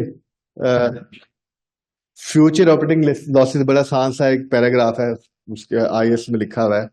आईएएस कहता है कि फ्यूचर में अगर आपको लग रहा है, अभी आप आज खड़े हैं और आपको फ्यूचर में लग रहा है कि अगले साल लॉस आएगा हमें बिजनेस में, हमारे कारोबार में, जो जो भी हम कारोबार कर रहे हैं, या हमारा प्रॉफिट कम हो जाएगा, वो कहता है इससे कोई प्रोविजन नहीं बनानी आईएएस 37। क्यों? क्योंकि आपका भी कोई प्रेजेंट ऑब्लिगेशन एग्जिस्ट ही नहीं करती। जब अगला साल आएगा, आप चीजें बनाएंगे, बेचेंगे, तो फिर लॉस आएगा, आज की ऑब्लिगेशन नहीं। हाँ, इसमें आईएएस ये कहता है कि अगर आपको लग रहा है कि आपको अगले साल लॉस आ जाना है, ऑपरेशन लॉस, या फिर आपका प्रॉफिट कम हो जाना है, ये एक चीज का इशारा है। अभी आपने आज ही आयत 36 पढ़ा है, पहले पढ़ा है ना? आयत 36 के इंडिकेटर्स हैं, आयत 36 के इंडिकेटर्स हैं। आयत 36 के इंडिकेटर्स में ये एक इंडिकेटर भी है कि अगर आपको लग रहा है कि फ्यूचर में लॉसेस आने हैं, तो आपने अपने एसेट्स का इंपेयरमेंट टेस्ट करना है।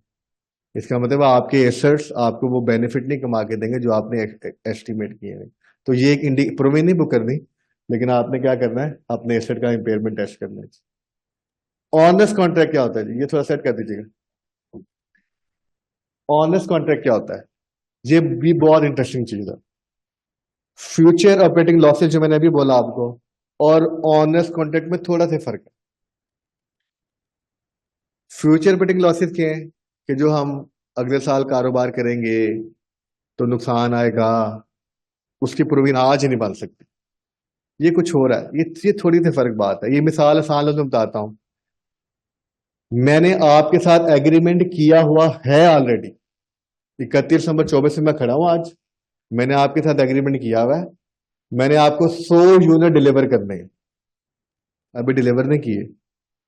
एग्रीमेंट इवेंट से पहले हुआ था। जब एग्रीमेंट हुआ था, मैंने आपसे कहा था कि मैं आपको 100 यूनिट डिलीवर करूंगा और 1 यूनिट मैं दूंगा आपको 500 रुपए का। कितने हो गए? 50,000 हो गए। ईयर एंड से पहले जब मेरा आपका एग्रीमेंट हो रहा था, मैंने अपनी टीम से कहा हिसाब लगाओ 1 यूनिट कितने का पड़ेगा। मैं मैन्युफैक्चरर हूं, मैंने हिसाब लगाया यार 300 रुपए का पड़ेगा। मैं कहा 200 रुपए का मुनाफा है, कर लो एग्रीमेंट। कर लिया। ईयर एंड पे आ गए, ये ईयर एंड से 2 महीने पहले की बात। ईयर एंड में पहुंचे, महंगाई होगी, इन्फ्लेशन होगी, मटेरियल मेरी कॉस्ट बढ़ गई, लेकिन जो आपके साथ मेरा एग्रीमेंट साइन हुआ हुआ उसमें सेल प्राइस 500 रुपए फिक्स है, उसमें कोई एक्सक्लेशन क्लॉज नहीं है, वो फिक्स ही है। अब मैं ईयर एंड पे खड़ा हूं, वही कॉन्ट्रैक्ट जो 2 महीने पहले मेरे लिए प्रॉफिट मेकिंग था, अब लॉस मेकिंग हो गया। ऑनेस्ट कॉन्ट्रैक्ट का मतलब है एक ऐसा contract which has become loss making. आसान लफ्जों में, लॉस मेकिंग कॉन्ट्रैक्ट को ऑनेस्ट कॉन्ट्रैक्ट कहते हैं। अगर ईयर एंड पे आपको अगर लॉस मेकिंग कॉन्ट्रैक्ट है, बाइंडिंग कॉन्ट्रैक्ट, तो आपने प्रोविजन बनानी है किसकी? Lower of. दो चीजों में से लोअर देखना है आपने, बड़ी लॉजिकल बात है। उस अमाउंट की प्रोविजन बनानी है। कौन सी दो चीजें? पहली बात, अगर कॉन्ट्रैक्ट टर्मिनेट कर दें तो कितनी कंपनसेशन देनी पड़ेगी। दूसरा, नुकसान वाला कॉन्ट्रैक्ट है ना, कॉन्ट्रैक्ट पूरा करेंगे नुकसान होगा, तो दो चीजें देखनी है। अगर कॉन्ट्रैक्ट टर्मिनेट कर दें, आज फुलफिल ना करें, तो कितना कंपनसेशन देनी पड़ेगी। दूसरा, अगर हम टर्मिनेट ना करें और कॉन्ट्रैक्ट पूरा करें तो लॉस आएगा, उस लॉस की कैलकुलेशन करने आज अंदाजन। इनमें से जो लोअर अमाउंट होगी उसकी प्रोविजन आपको आज ना, ये कॉन्सेप्ट है, इसकी प्रोविजन बनेगी ऑनेस्ट कॉन्ट्रैक्ट। ये सारा लिखा हुआ है इधर। नेट कॉस्ट, पेनल्टी का मतलब है टर्मिनेशन। ठीक है जी,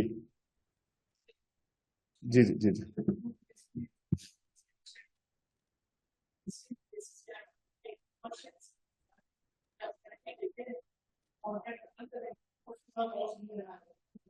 ये वो डिपेंड करता है ना जी जी, इसलिए आप कर लें बात पर। जी जी जी जी।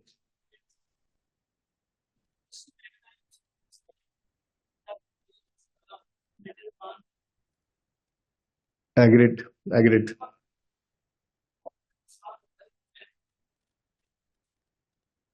एग्रीड, लोअर में बनेगी। ये आई के पेपर में 2 दफा आया हुआ। दो लोअर, उसकी उसकी लॉजिक क्या है यार? आपने कहा जी हमारी नियत ही है ना, इंटेंशन है जी, हम पूरा करेंगे। ये बड़ी आपने बड़ी जबरदस्त बात की है, बड़ा प्रैक्टिकल चार्ज है। लोग अपनी ऑनर के लिए, अपनी गुडविल के लिए कर देते हैं, कहते हैं भाई नहीं, नुकसान ज्यादा बर्दाश्त करेंगे, कोई बात नहीं। लेकिन प्रोविजन लोअर बनेगी, क्यों? आज तो लोअर है ना, जो आपने कॉन्ट्रैक्ट को फुलफिल करना है वो अगले साल से होगा, तो उसका जो भी इम्पैक्ट आएगा वो अगले साल आएगा। आज लोअर में बुक होगा, आज ईयर एंड में तो लोअर बुक होगा, तो आप कर दें एग्जीक्यूट, उसका जो भी इम्पैक्ट आएगा और ज्यादा जो इम्पैक्ट आएगा वो अगले साल बुक होगा। मैंने आपको इस आईएएस के शुरू में बताया था मसला कट ऑफ का है, जितना हिस्सा इस साल का है वो इसी साल बुक होगा। जो आप अपनी ऑनर के लिए, रेपुटेशन के लिए ज्यादा नुकसान खाओगे वो अगले साल बुक होगा, आज लोअर तक होगा ईयर एंड। अगला जो कॉन्सेप्ट है जी, ये भी बड़ा कॉन्सेप्ट, प्रैक्टिकली भी बड़ा कॉमन है, रीस्ट्रक्चरिंग। रीस्ट्रक्चरिंग क्या होता है, इसकी डेफिनेशन है एक प्लान जिसको कंट्रोल मैनेजमेंट करती है, जिससे आपका बिजनेस का स्कोप या मैनर चेंज होता है। इसकी आईएएस में 4-5 मिसालें लिखी हुई हैं। सबसे आसान इसकी मिसाल क्या है, क्या आप अपना कोई डिवीजन सेगमेंट बंद कर रहे हैं या सेल कर रहे हैं, ये बड़ी कॉमन मिसाल है, और भी मिसालें आईएएस में लिखी हुई हैं। आईएएस कहता है कि इसकी भी प्रोविजन बनेगी। अब सवाल आता है किस चीज की प्रोविजन? हम अपना डिवीजन बंद कर रहे हैं या सेल करने लगे हैं, तो किस चीज की प्रोविजन बनेगी? भाई स्टाफ होगा, स्टाफ को हम कुछ को टर्मिनेट करेंगे, रिडेंडेंट करेंगे, कोई हमें अपने स्टाफ को रीलोकेट करना पड़ेगा, एक शहर से दूसरे शहर भेज देंगे। There are so many actions जो आप लेते हैं जब आप किसी अपने सेगमेंट को, फैक्ट्री को बंद करते हैं। हो सकता है आपकी फैक्ट्री रेंट पे हो, उसका भी आपने 3-4 महीनों का एग्रीमेंट किया हो, वो टर्मिनेट करना पड़े एग्रीमेंट, उसमें कोई पेनल्टी देनी हो। There could be so many things. IAS कहता है रीस्ट्रक्चरिंग की वजह से, जहन में आप दो चीजें रखें, फैक्ट्री बंद हो रही है या सेल हो रही है। सारी नहीं, कोई अगर फैक्ट्री बंद हो रही है या सेल हो रही है। आईएएस कहता है कि आपने रीस्ट्रक्चरिंग की वजह से जो भी डायरेक्ट खर्चे होंगे, जो उस रीस्ट्रक्चरिंग की वजह से इफेक्ट होंगे, उसकी आपने प्रोविजन बनानी है। ठीक है, कब बनानी है प्रोविजन? 2 शर्तें हैं।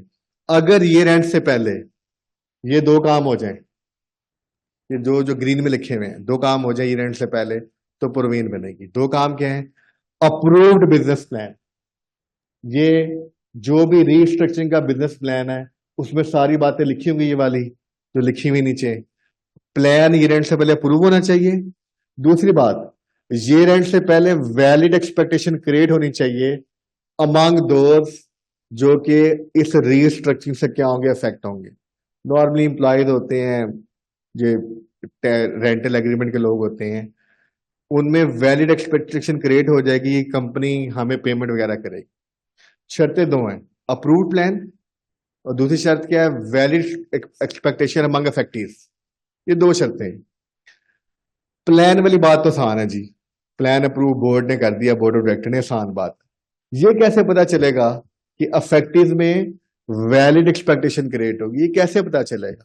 इसके लिए इन दोनों में से कोई भी एक काम हो जाए तो इसका मतलब है अफेक्टीव में, इंप्लॉइज कह लो आसान लफ्जों में, उनमें वैलिड एक्सपेक्टेशन क्रिएट हो गई है। या तो आपने एक्चुअली उस प्लान को इंप्लीमेंट करना ईयर एंड से पहले स्टार्ट कर दिया, आपने आमिर साहब को निकाल दिया कंपनी से, आमिर साहब कंपनी के एम्प्लॉई आपने निकाल दिया, इसका मतलब है बाकी सबको पता चल गया कि भाई प्लान की इंप्लीमेंटेशन शुरू हो गई है। या दूसरा कौन सा तरीका जिससे वैलिड एक्सपेक्टेशन क्रिएट होगी, आपकी कंपनी ने इस प्लान के मेन फीचर अनाउंस कर दिए सब में कि हम ये करेंगे, पहले फेज में 100 एम्प्लॉयज टर्मिनेट करेंगे, अगले फेज में 50 करेंगे, फिर हम रेंटल एग्रीमेंट खत्म करेंगे, पूरा प्लान एक्सप्लेन कर दिया।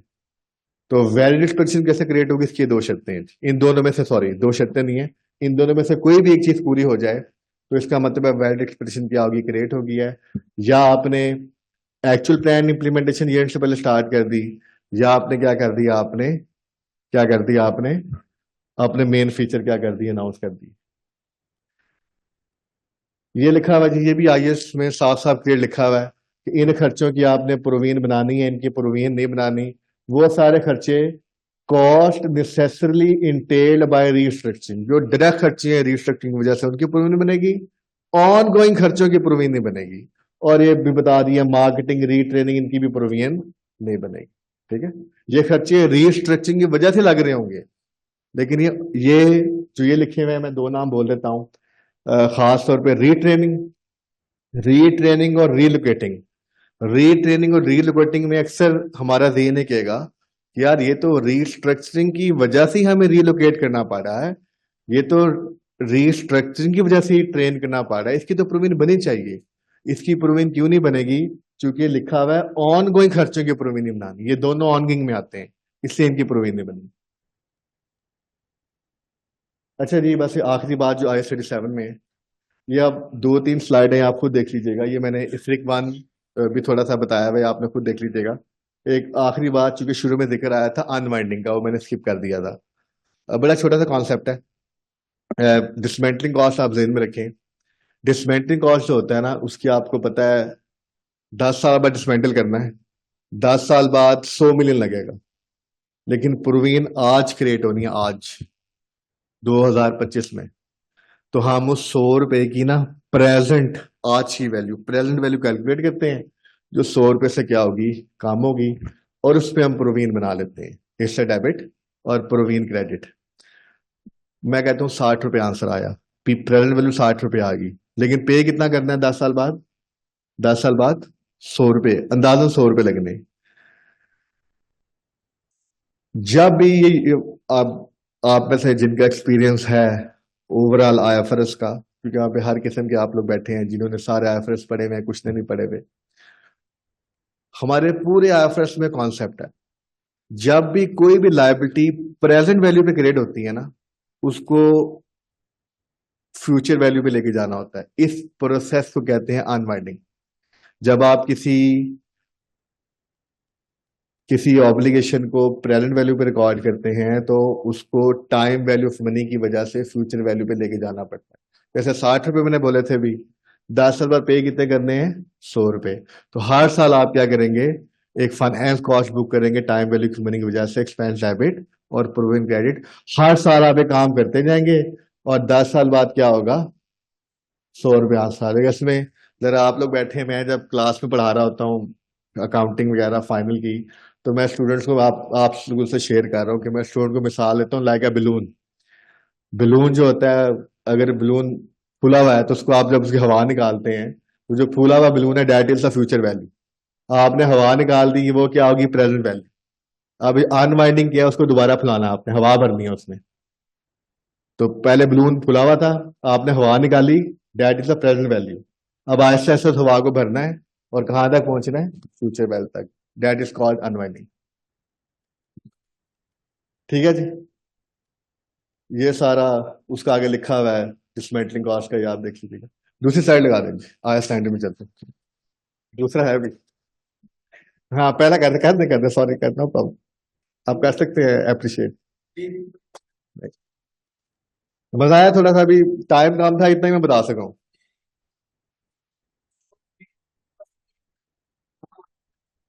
हमारा जो दूसरा है ना, वो है ही क्विक। वो उसकी उसकी स्लाइड ज्यादा है, लेकिन वो है quick. Don't worry, time time हम उससे भी खत्म करेंगे। ठीक है जी जी, हो गया जी। अच्छा, S19 जी बहुत आसान है। अच्छा, इस स्लाइड को लाजमी देखिएगा, क्योंकि मैंने इसको इस तरह से कुछ एडिट वगैरह भी सारा किया हुआ है। ऑब्जेक्टिव ये है कि जरा जितना हम सीख सकें आप सारे, लेकिन ये है बहुत आसान।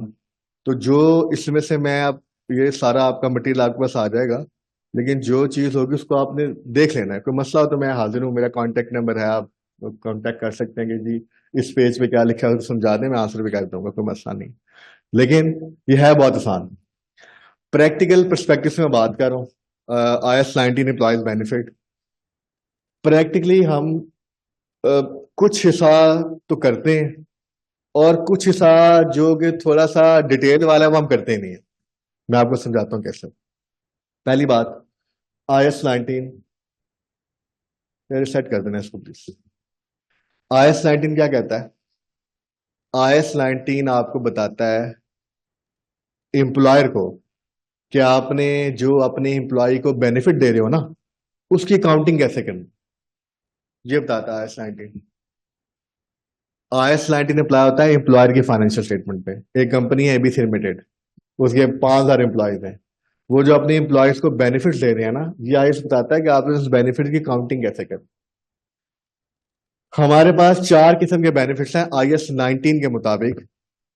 बेनिफिट्स तो 100 किस्म के होंगे, लेकिन IAS ने उसको 4 कैटेगरी में डिफाइन किया हुआ है। एक शॉर्ट टर्म है, एक टर्मिनेशन है, एक पोस्ट एम्प्लॉयमेंट है, एक अदर लॉन्ग टर्म बेनिफिट है।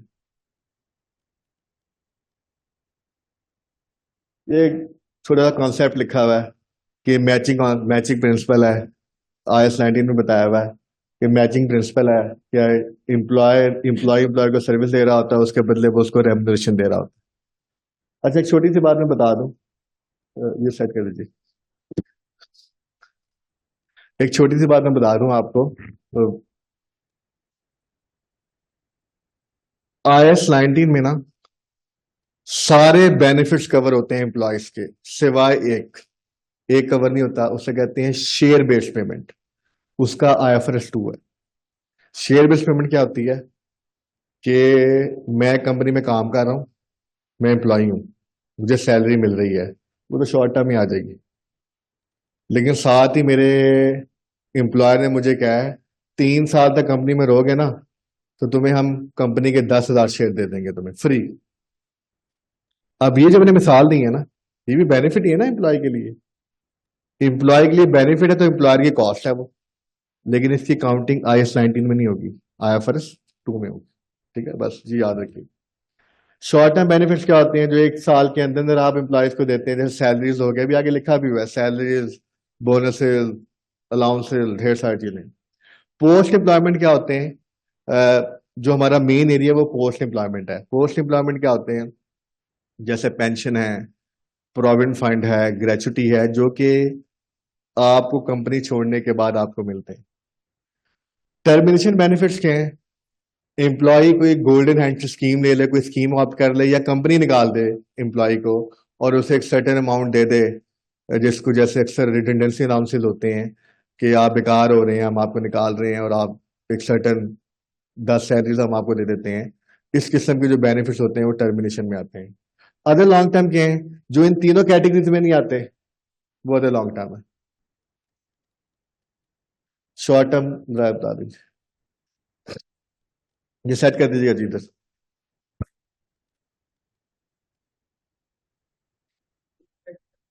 जो शॉर्ट टर्म जो है ना, शॉर्ट टर्म की सारी मिसालें जो मैंने आपको 2-3 बोली थी, salaries, bonus, paid leave, profit sharing, जो हमारी परकुलेट होते हैं, ये सारे एक्सपेंस डेबिट, पेबल क्रेडिट, या एक्सपेंस डेबिट कैश क्रेडिट, ये सारे उसी साल में बुक हो जाते हैं। मैक्सिमम क्या होता है कि 1 महीने लेट क्या हो जाते हैं, पे हो रहे होते हैं। ये थोड़ा सा शॉर्ट टर्म बेनिफिट्स में ये कंपेंसेटेड एब्सेंसेस, IAS में मुश्किल नाम लिखा हुआ है, आसान लफ्जों में लीव इनकैशमेंट होती है ये। ठीक है, लीव इनकैशमेंट ये 2 किस्म की होती है, क्यूमुलेटिव भी होती है, नॉन क्यूमुलेटिव भी होती है। क्यूमुलेटिव का मतलब होता है कि आपकी 1 साल की जो लीव इनकैशमेंट है, अगर आप वो नहीं करते तो वो अगले साल भी कैरी हो जाती है, और नॉन जो होती है वो अगले साल कैरी नहीं होती। चलिए जी, जो हमारा मेन एजेंडा है वो ये है जी। बाकी टर्मिनेशन बेनिफिट्स भी आसान है, उनको जब हम टर्मिनेट करते हैं उस टाइम पे ही हम रिकॉर्ड कर लेते हैं। अदर लॉन्ग टर्म पे मैं आखिर 2 मिनट में बात कर लूंगा। जो मेन एजेंडा है वो हमारा ये है। पोस्ट एम्प्लॉयमेंट बेनिफिट वो बेनिफिट है, पहली बात तो टर्मिनेशन बेनिफिट नहीं है। पोस्ट एम्प्लॉयमेंट और टर्मिनेशन करीब करीब मिलते हैं, क्योंकि टर्मिनेशन बेनिफिट भी एम्प्लॉयमेंट छोड़ने के बाद आपको मिलते हैं, और पोस्ट एम्प्लॉयमेंट भी आपको एम्प्लॉयमेंट छोड़ने के बाद मिलते हैं। बहरहाल टर्मिनेशन बेनिफिट शामिल नहीं है इसमें। ये 2 किस्म के होते हैं, एक होते हैं डिफाइंड कॉन्ट्रीब्यूशन प्लान और एक होते हैं डिफाइंड बेनिफिट प्लान।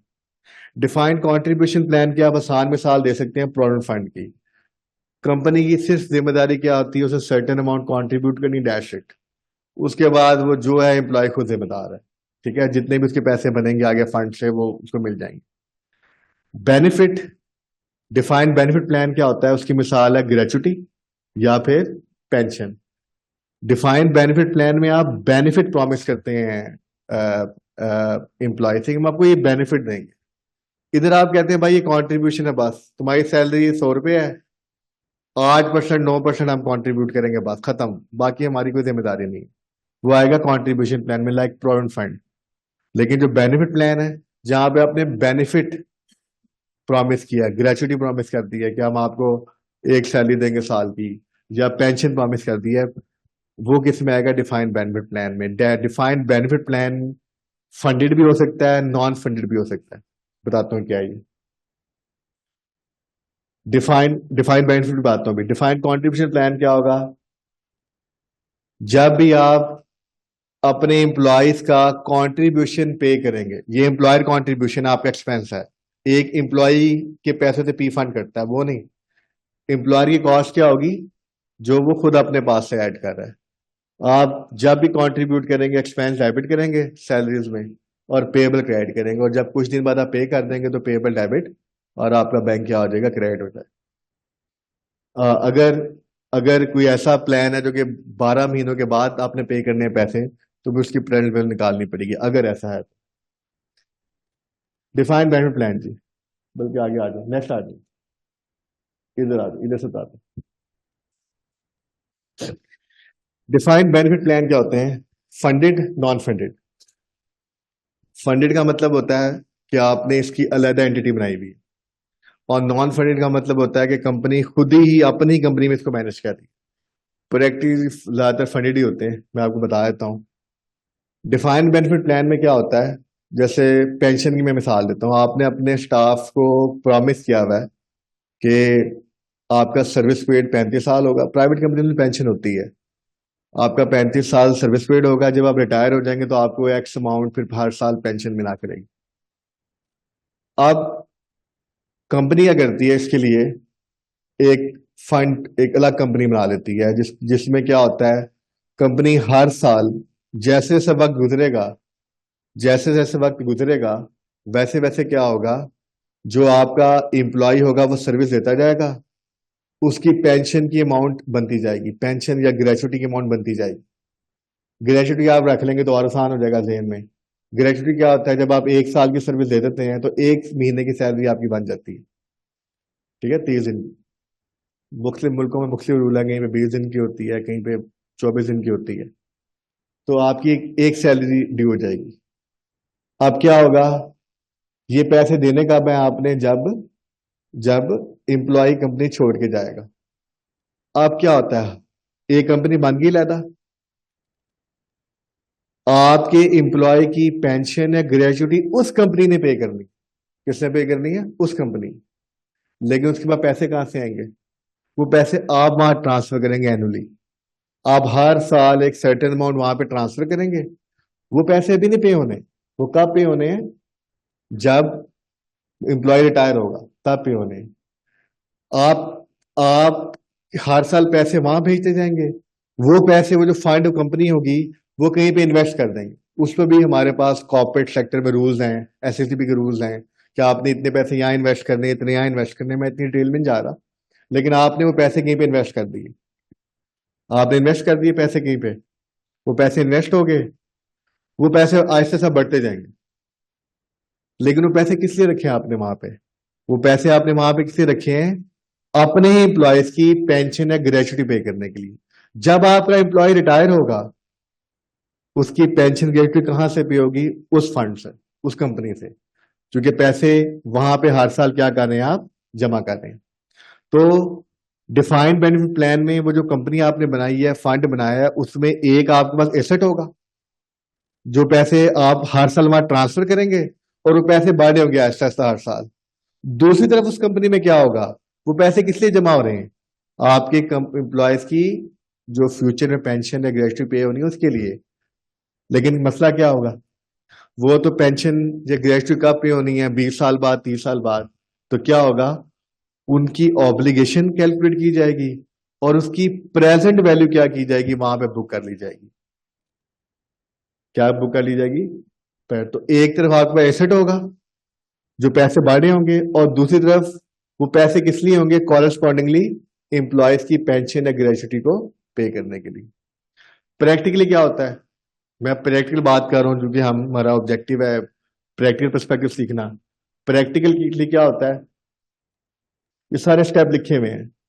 प्रैक्टिकली क्या होता है, जो आपका एक्चुअली होता है वो वैल्यूएशन मेथड फॉलो करता है और आपको वो बताता है कि जितने भी आपके एम्प्लॉयज हैं, जितने भी वो सर्विस परफॉर्म कर चुके हैं, आज उनको 10 साल हो गए सर्विस परफॉर्म किए हुए, आज के मुताबिक उनकी इतनी पेंशन बनती है, लेकिन वो तो फ्यूचर में पे होनी है, उसकी प्रेजेंट वैल्यू आपको कैलकुलेट करके देता है।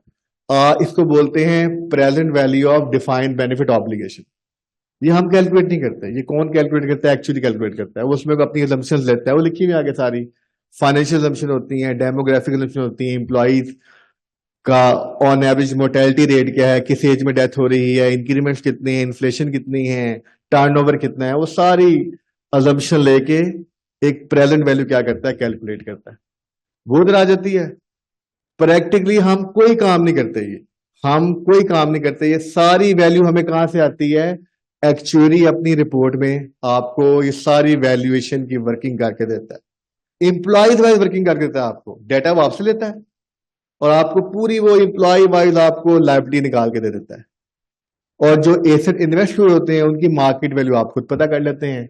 तो आपके पास फंड में दो चीजें आ रही होती हैं, एक तरफ एसेट्स की मार्केट वैल्यू, उसे कहते हैं fair value of plan asset, और दूसरी तरफ क्या आ रही होती है, लायबिलिटी आ रही होती है, जिसकी सारी अमाउंट कौन बताता है आपको, एक्चुअली। आपने क्या करना होता है, एम्प्लॉयर ने अपनी फाइनेंशियल स्टेटमेंट में क्या करना होता है, उसने नेट एसेट या नेट लायबिलिटी रिकॉर्ड करना होता है बस, और जरा सा कॉरेस्पॉन्डिंग फैक्ट पीएनएल पे भी आ रहा होता है।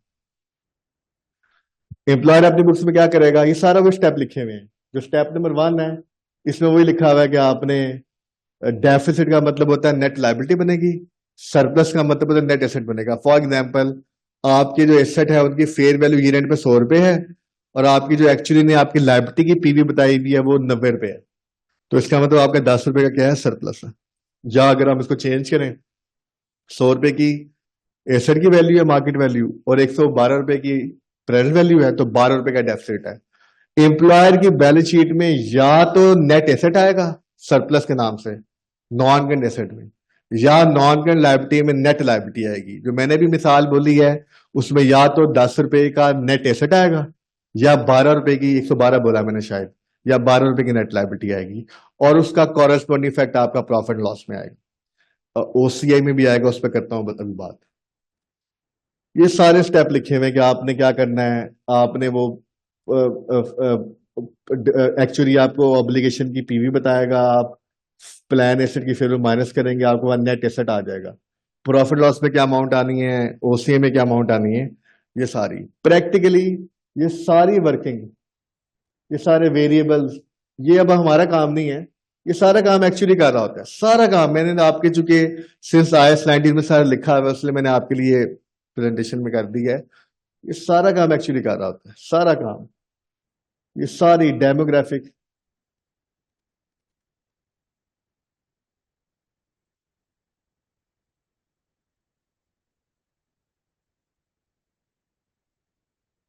डेमोग्राफिक assumption क्या यूज करनी है, फाइनेंशियल assumption क्या यूज, सारा एक्चुअली काम कर रहा होता है। इस पे मैं करता हूँ बात अभी। प्रैक्टिकली आप में से यकीनन कई होंगे, एक्सपीरियंस भी होगा, आपने रिपोर्ट्स देखी भी होंगी, बनवाई भी होंगी। प्रैक्टिकली IAS 19 का जो नोट होता है ना, वो भी एक्चुअली आपको बना के देता है। अगर आपने कभी एक्चुअली की रिपोर्ट देखी है ना, उसमें हम सिर्फ क्या कर रहे होते हैं प्रैक्टिकली, मतलब ऑन ए लाइटर नोट, हम उसे कहते हैं यार ये रिपोर्ट एक्सेल में तो भेज दे भाई, ये तूने रिपोर्ट भेजी है PDF में, एक्सेल में भेज दे, हम अकाउंट्स बना रहे हैं। तो प्रैक्टिकली हम इसमें नोट्स भी वो बना के दे रहा होता है, लेकिन यस, क्योंकि फाइनेंशियल स्टेटमेंट बनाना हमारी जिम्मेदारी है, तो हम उस नोट को IAS के मुताबिक चेक कर लेते हैं कि उसमें कोई कहीं गलती वगैरह ना रहेगी। आखिर इसमें पॉइंट क्या है जी, एक्चुअल गेन लॉसेस क्या होते हैं। इसे IAS कहता है आपने कहां लेके जाना, OCA में, प्रॉफिट एंड लॉस में लेके जाना। प्रॉफिट एंड लॉस में क्यों नहीं लेके जाना, प्रॉफिट एंड लॉस जो होता है, अगर हम एक डिफरेंट निगाह से देखें, डिफरेंट पॉइंट ऑफ व्यू से, तो जो प्रॉफिट एंड लॉस होता है वो आपकी परफॉर्मेंस का पैमाना होता है। अगर आपने देखा ना किसी कंपनी की परफॉर्मेंस क्या है, ऑपरेशन परफॉर्मेंस, तो आप P&L देखते हैं, 2008 में या 7 में, मुझे शायद इसमें से एक साल था या 6 था, शायद 6-7-8 की बात है। 6-7-8 से पहले ओसीए नहीं होता था। There was no concept of other comprehensive income, there was only P&L। Statement of comprehensive income का एक हिस्सा था बस, P&L, बस। ओसीए था ही नहीं पहले कभी, ये 2006-7 में आया है। वो चीजें आज तक आईएएस ने कभी ओसीए को डिफाइन ही नहीं किया कि ओसीए है क्या। लेकिन जो उसकी लिस्ट है, जो चीजें वहां से रूट होके जाती हैं, उससे सेंस यही बनती है कि ये वो चीजें हैं जो भी अनरिलाइज्ड हैं, जो रिलाइज नहीं हुई, वो वहां से रूट होके जाती हैं।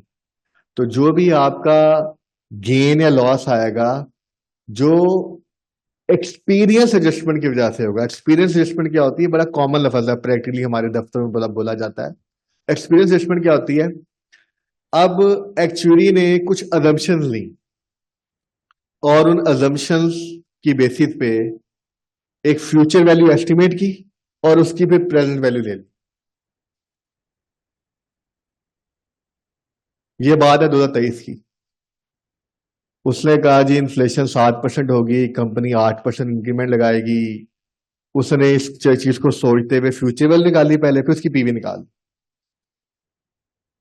ये बात है 23 के एंड की, 31 दिसंबर 23। 24 गुजरा, असल में क्या हुआ? असल में पता चला कंपनी ने तो 12% इंक्रीमेंट लगा दी है। असल में पता चला जो हमने एम्प्लॉय की मोर्टेलिटी रेट लगाया हुआ था वो भी चेंज हो गया।